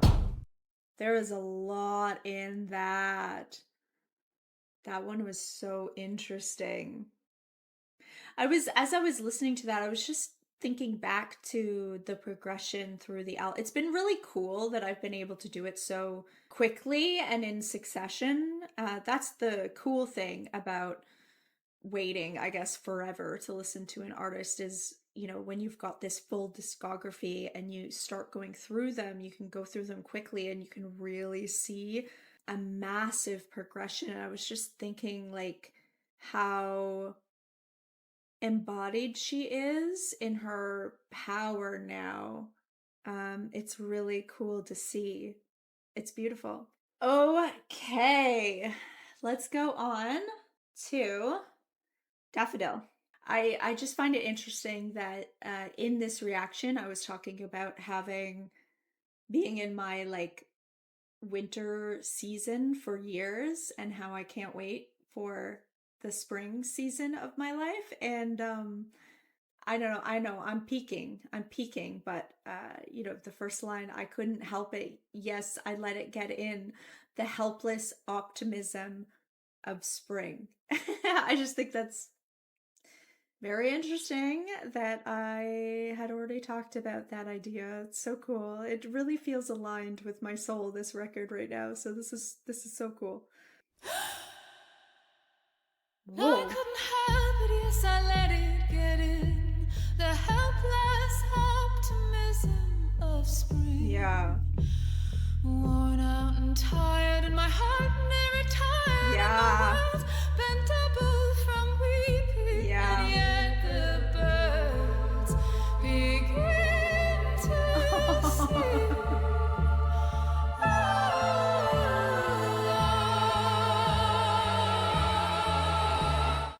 That is beautiful, and that is exactly how I'm feeling. And yet the birds do begin to sing. They always do. Cycles. So it's a really nice reminder for me.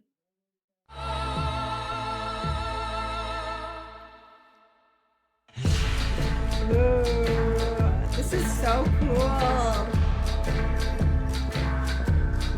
Daffodil,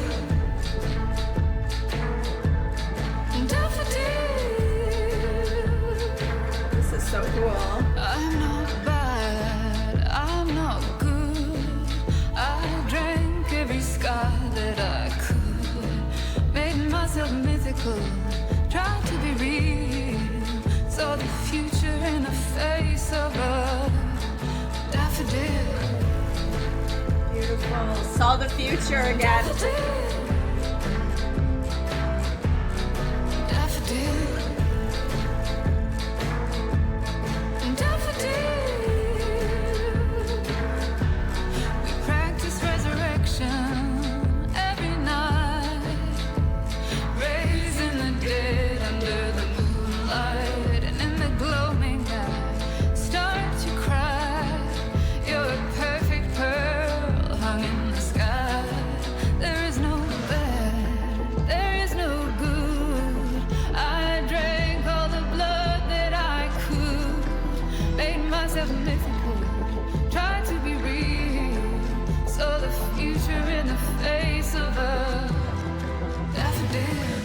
It's so interesting. I feel like I've already talked about all these things, which is why I'm not necessarily like stopping it, because I feel like I've already talked about a lot of these things already.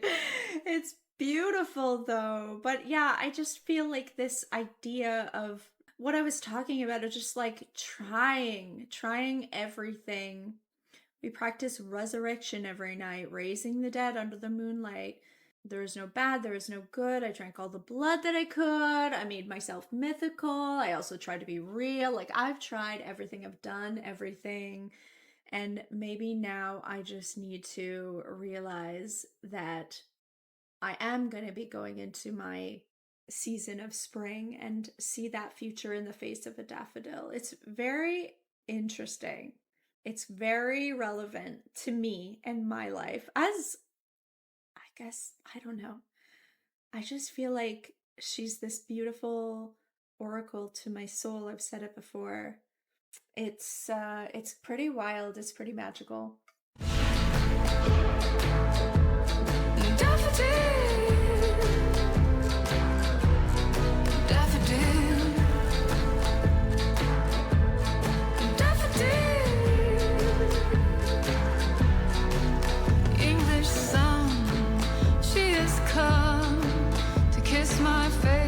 Tell me I'm the chosen one, a generation soaked in grief. Yeah. Drying out and hanging on by the skin of our teeth. Yeah. I never thought it would get this far, this somewhat drunken. It feels like that, doesn't it? Sometimes I see so much beauty. I don't. Doesn't it feel like life, just in general, the things going on in the world is just like this drunken show? It does. It feels like that. I don't mean to laugh. It's just like, it's incredulous. Like it is. It's just absolutely ridiculous, the things that are going on, the evil, the apathy,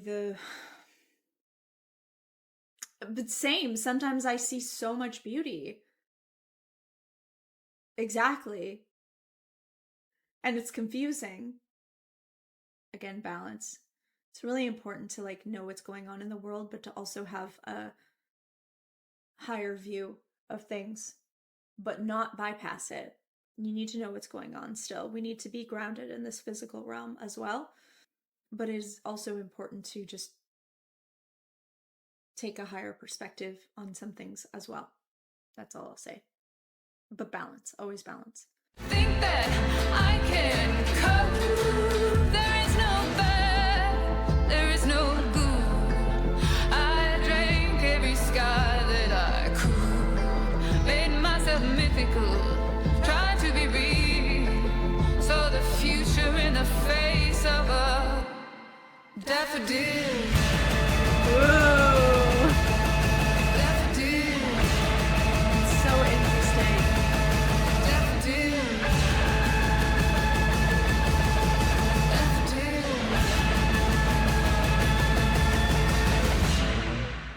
I love the juxtaposition of how it sounds.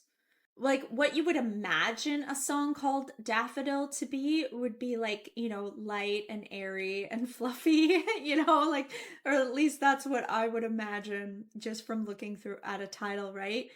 And it's like, I feel like to get to this place, to feel this sense of, any sense of optimism and hope, it's been such a tough road for her. It's been a war. She's been at war with herself over the years, right? To get to this place of feeling any kind of hope after such bullshit that has happened. And so the song reflects that war. But I just find that interesting. I feel like it's an interesting juxtaposition there. It's really cool. Okay. My love. Here we go.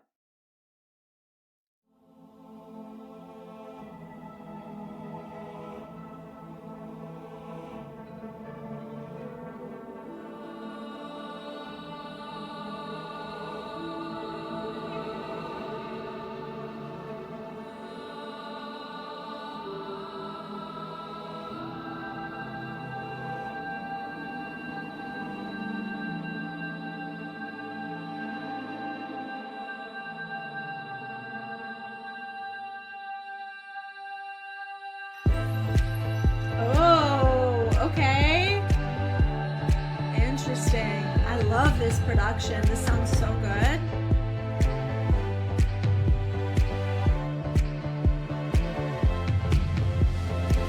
I was always able to write my way out. Yeah. Song always made sense to me. Now I find that when I look down, every page is empty. There is nothing to describe except the moon still bright against the worry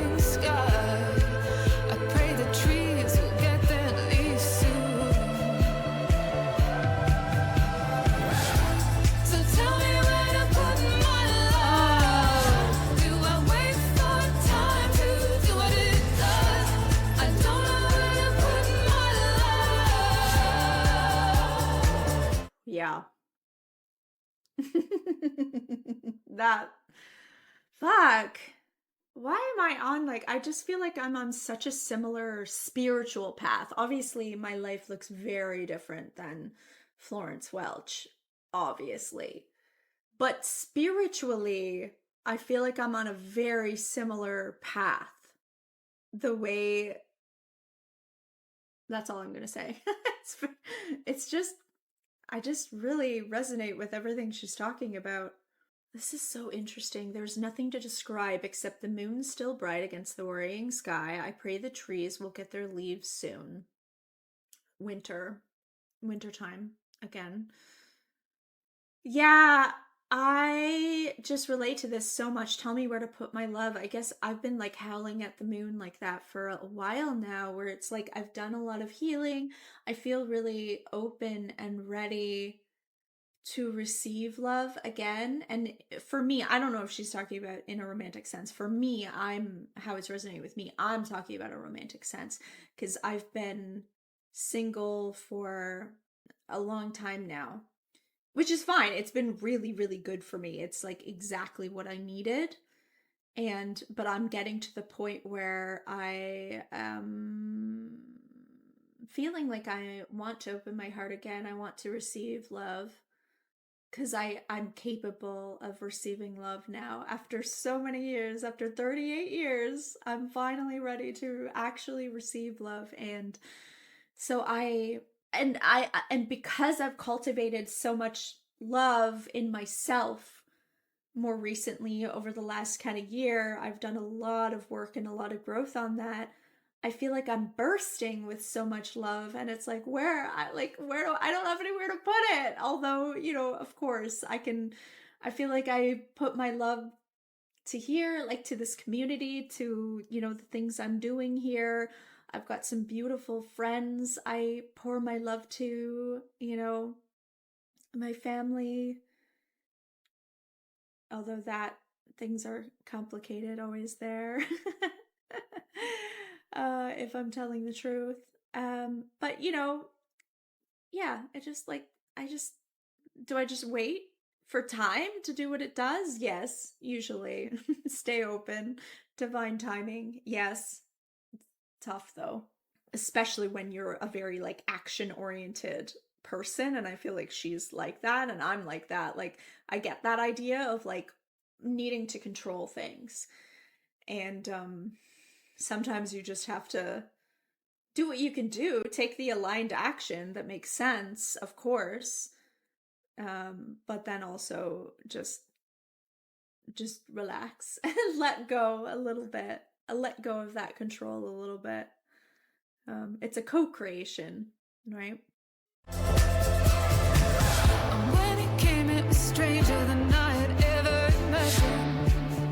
No cracking open of heaven, but quiet and still. Oh. So tell me where to put my love. Do I wait for time to do what it does? I don't know where to put my love.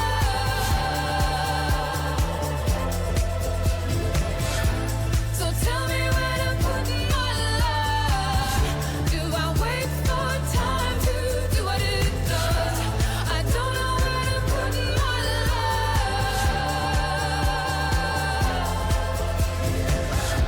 My arms empty, the sky's empty, the billboard's empty.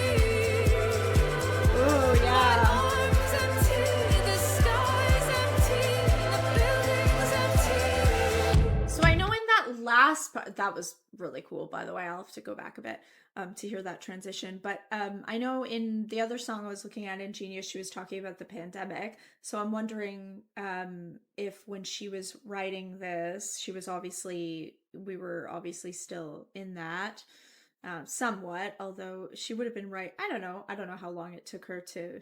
Anyways, it's relevant, I guess, is what I'm trying to say. So that context is relevant. And so, yeah, I think there might be like this sense of isolation, this sense of, that thing that she's always done, performing and stuff like that is not, it's still not something that's happening at this point. And so it's just confusing. It's like, what do I do? Where do I put my love? I don't know what to do because everything is stopped. The billboards are all emptied, like everything is slowed down. Everything is different. And I don't know how to survive now. I don't know where to put my love. So I think that is relevant context, even though I'm obviously resonating with it in a different way because, I'm not in that context now.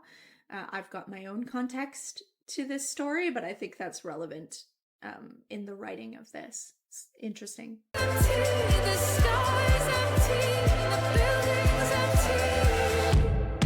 Ooh, yeah.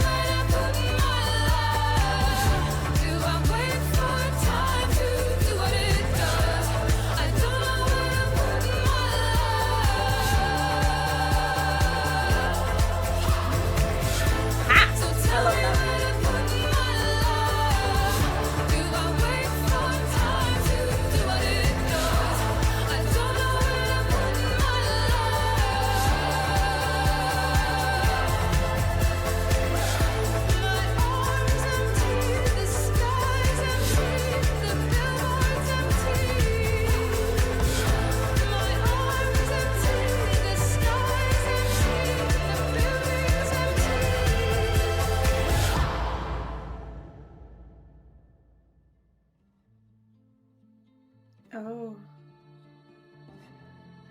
Now it's like that stillness, right? That you're forced to sit with yourself in that stillness. Wow, that was beautiful. Okay, this looks like a little interlude almost. It's only 47 seconds. Okay, Restraint.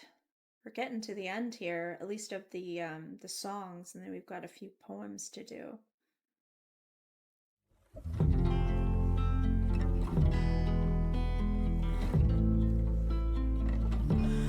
And have I learned restraint? Ooh, this is giving me chills. Am I quiet enough for you yet?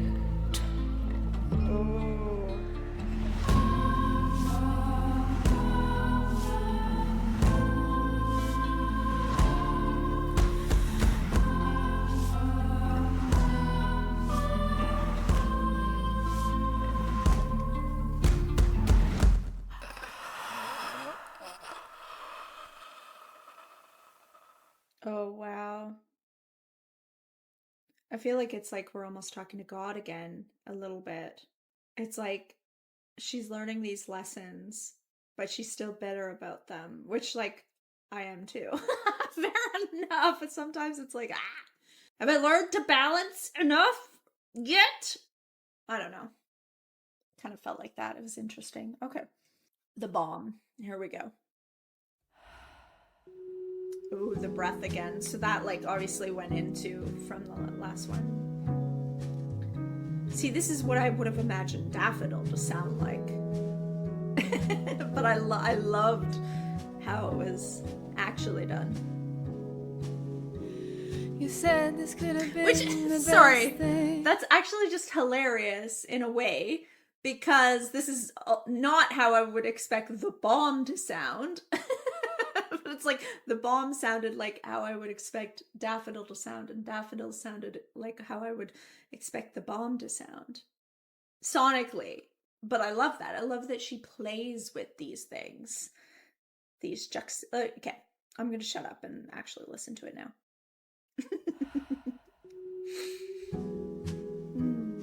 It's like, because it's so calm and peaceful, and then I just realized the song was called The Bomb.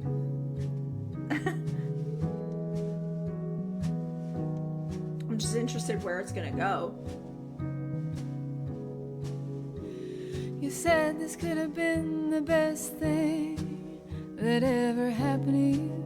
So you decided not to do it. Now you come back every summer like a carnivorous flower, and I stare at your hands in the heat, and I think they are the most beautiful thing I've ever seen.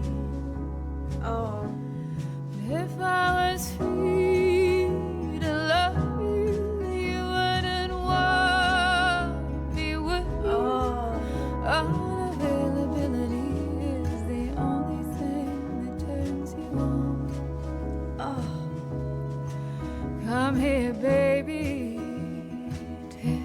this is giving me chills. wrong. Oh, this is heartbreaking, this one. I've blown apart my life for you, and bodies hit the floor for you, and break me, shake me, devastate me. Come here, baby. Tell me that I'm wrong. Oh my god. Oh, this is... I don't love you, I just love the bomb. Oh, okay. Build it. She's, yeah, it's what I was talking about earlier, right? When I was talking about that journey of healing that wound where you feel like you, in some ways, you are attracted to the chaos and the toxicity rather than healthy love. And it's really hard to the journey of healing to get to that place of finally accepting and receiving healthy love is, I mean, I'm still working on it myself. So yeah. Oh, this is so sweet though, too. And devastating. This is absolutely devastating. I relate to this. It's falling is the only thing that turns me on. I've blown apart my life for you, and bodies hit the floor for you, and break me, shake me, devastate me. Come here, baby. Tell me that I'm wrong. Like, I just have a pit in my stomach listening to this. I'm having a visceral reaction. I don't love you, I just love the bomb. It's beautiful though. I let it burn, but it just had to be done. And I'm in ruins, but is it what I wanted all along? Sometimes you get the good, sometimes you get the song. Sometimes you get a song called The Bomb. Wow. That was beautiful, but like I said, just gut-wrenching, literally. Like, I literally felt that in my gut. Just a sinking feeling in my gut. So, that gave me quite a visceral reaction. Okay, we're getting to the end here. So Mermaids, I think, is a bonus track, and then Morning Elvis was the original ending to the record, and I guess we're keeping it that way if Mermaids is first. That's cool. Okay, let's do it. Mermaids. Oh,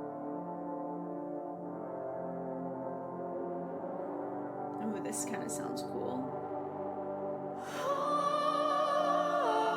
Oh, it sounds like sirens. I love it. Beautiful.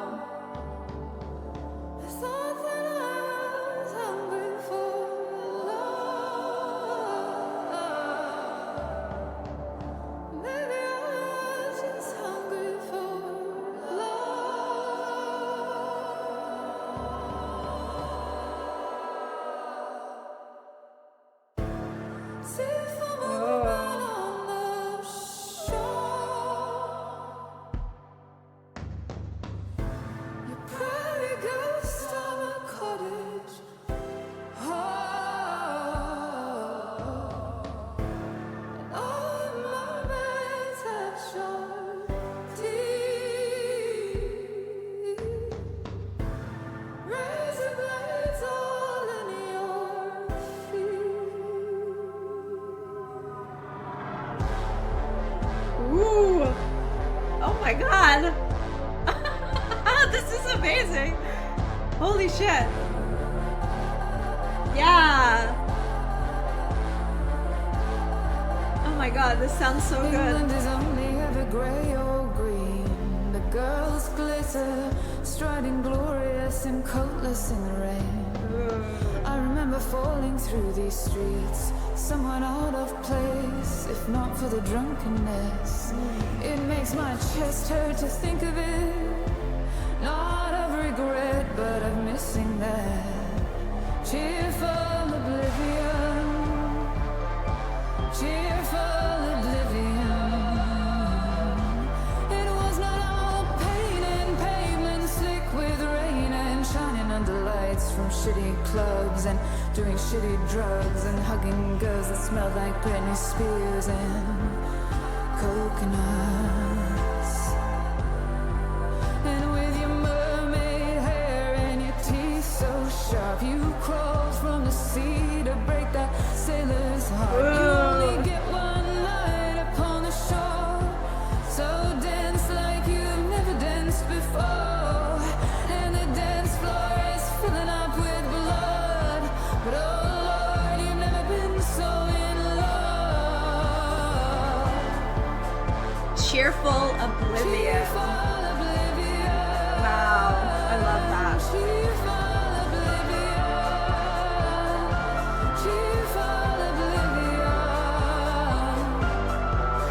And the mermaids, they come once a year. They climb the strats of Brighton Pier. They come to drink, they come to dance, to sacrifice a human heart. And the world is so much wilder than you think.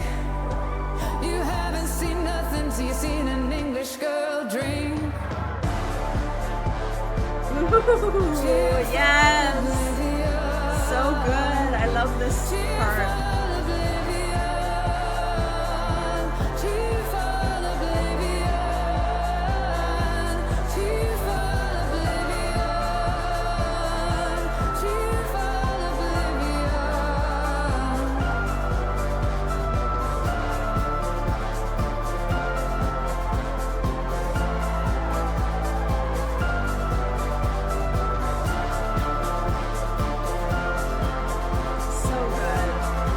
Love the production on this.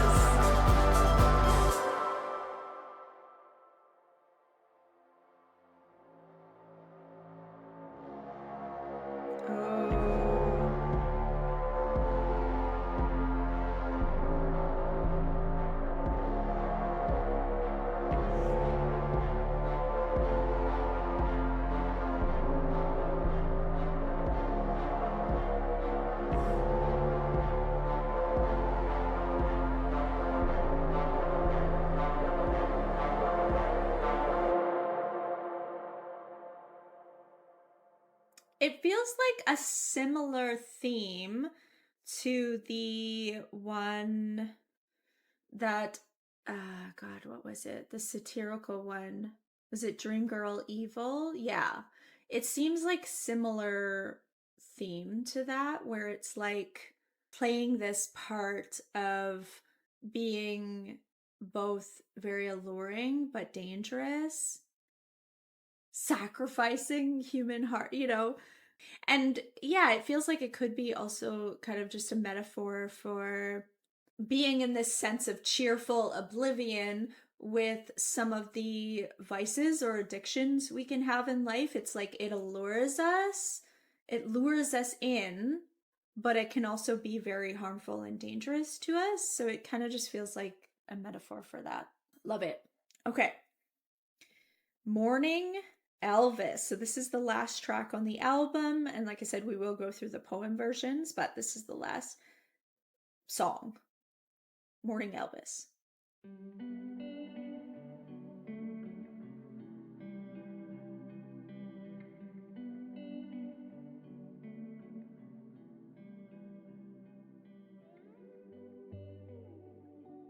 Oh, this is cool. So this, sorry, I was peeking at the lyrics. I know, bad Val.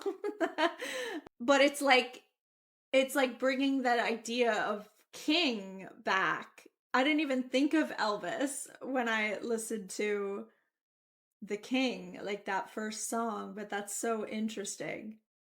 Okay, cool. That's cool.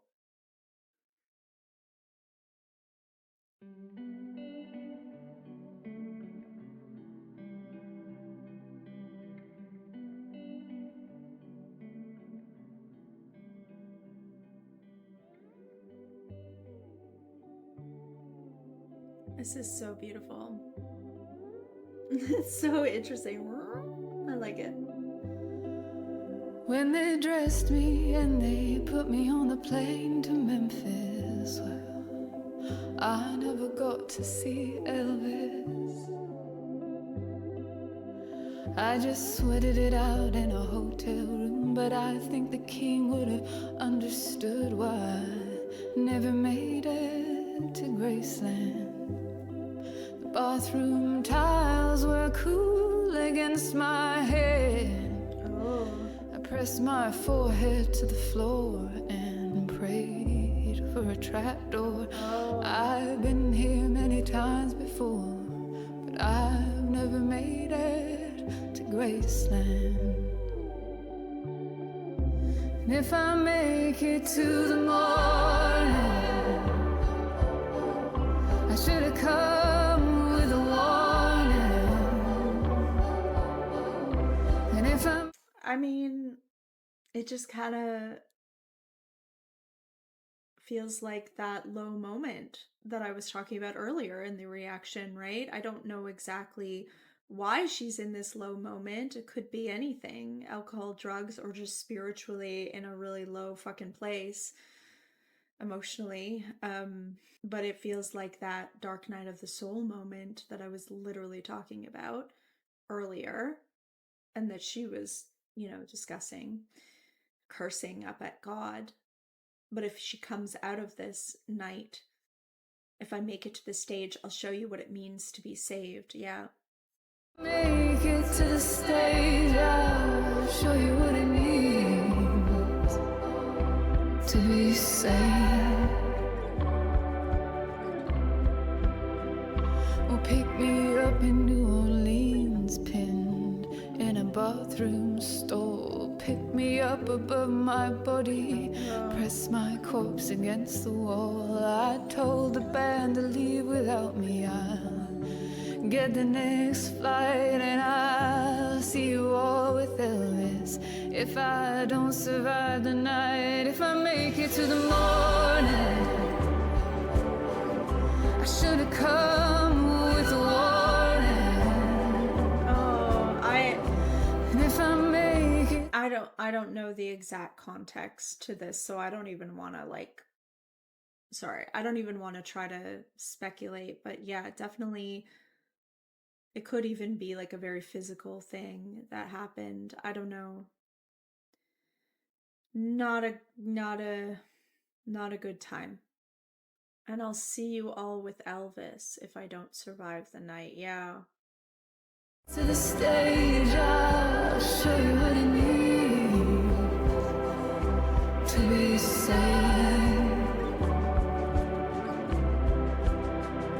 And after every tour, I swear I'll quit. It's over, boys, now this is it. But the call, it always comes in the songs like children begging to be born. But I guess I got my wish. But anything but this. If I make it to the morning, I should have come with a warning. But if I make it to the stage, I'll show you what it means to be saved. Oh, you know I'm still afraid. I'm still crazy and I'm still scared. But if I make it to the stage, I'll show you what it means to be spared. Oh, wow. To be spared. To be spared. To be spared. To be spared.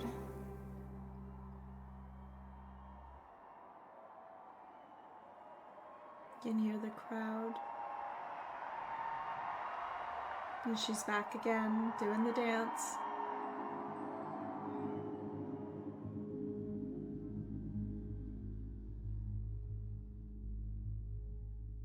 Oh, wow.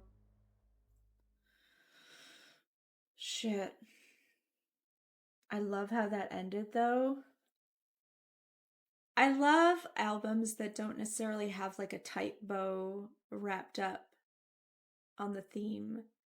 And that's not me saying it doesn't make sense or it didn't end. It did. It was perfect though, but it just like it feels like a metaphor for life anyway, because that is life.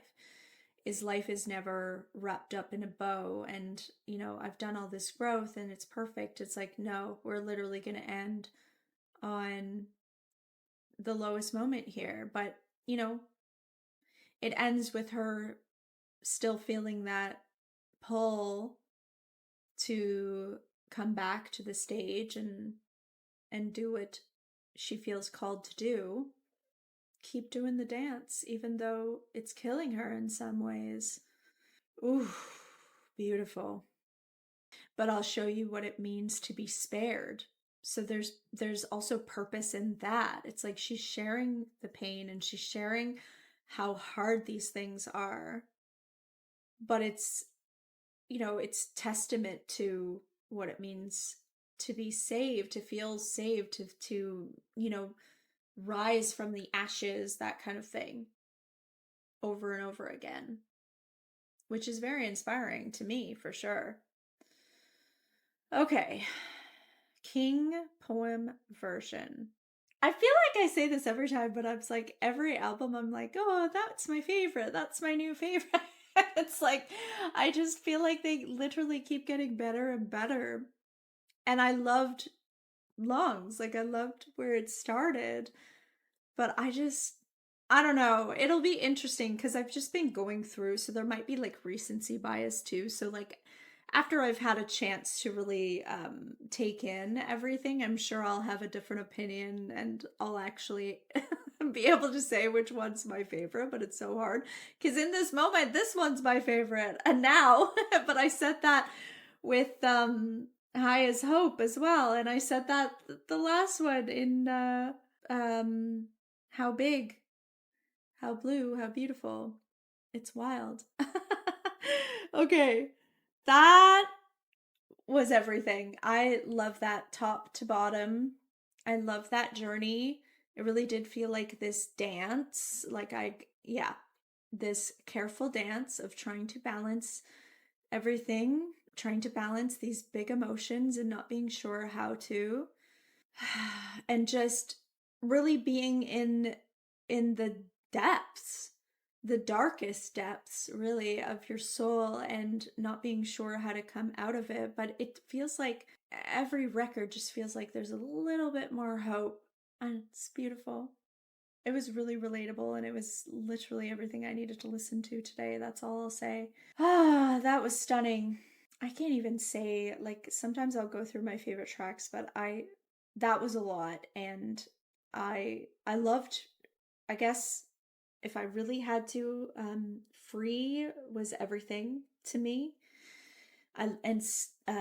Girls Against God, I just love that. Cassandra, I just love that. It just felt so magical too. And Daffodil, the bomb was really interesting, really cool. And Morning Elvis was just perfect to end off, and the whole thing was just magical. It was beautiful.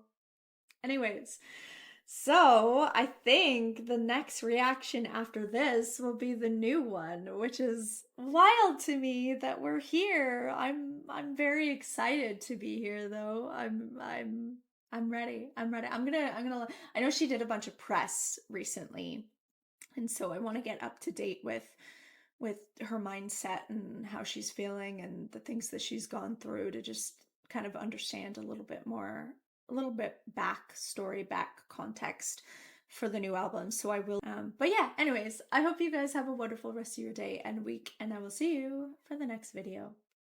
Bye.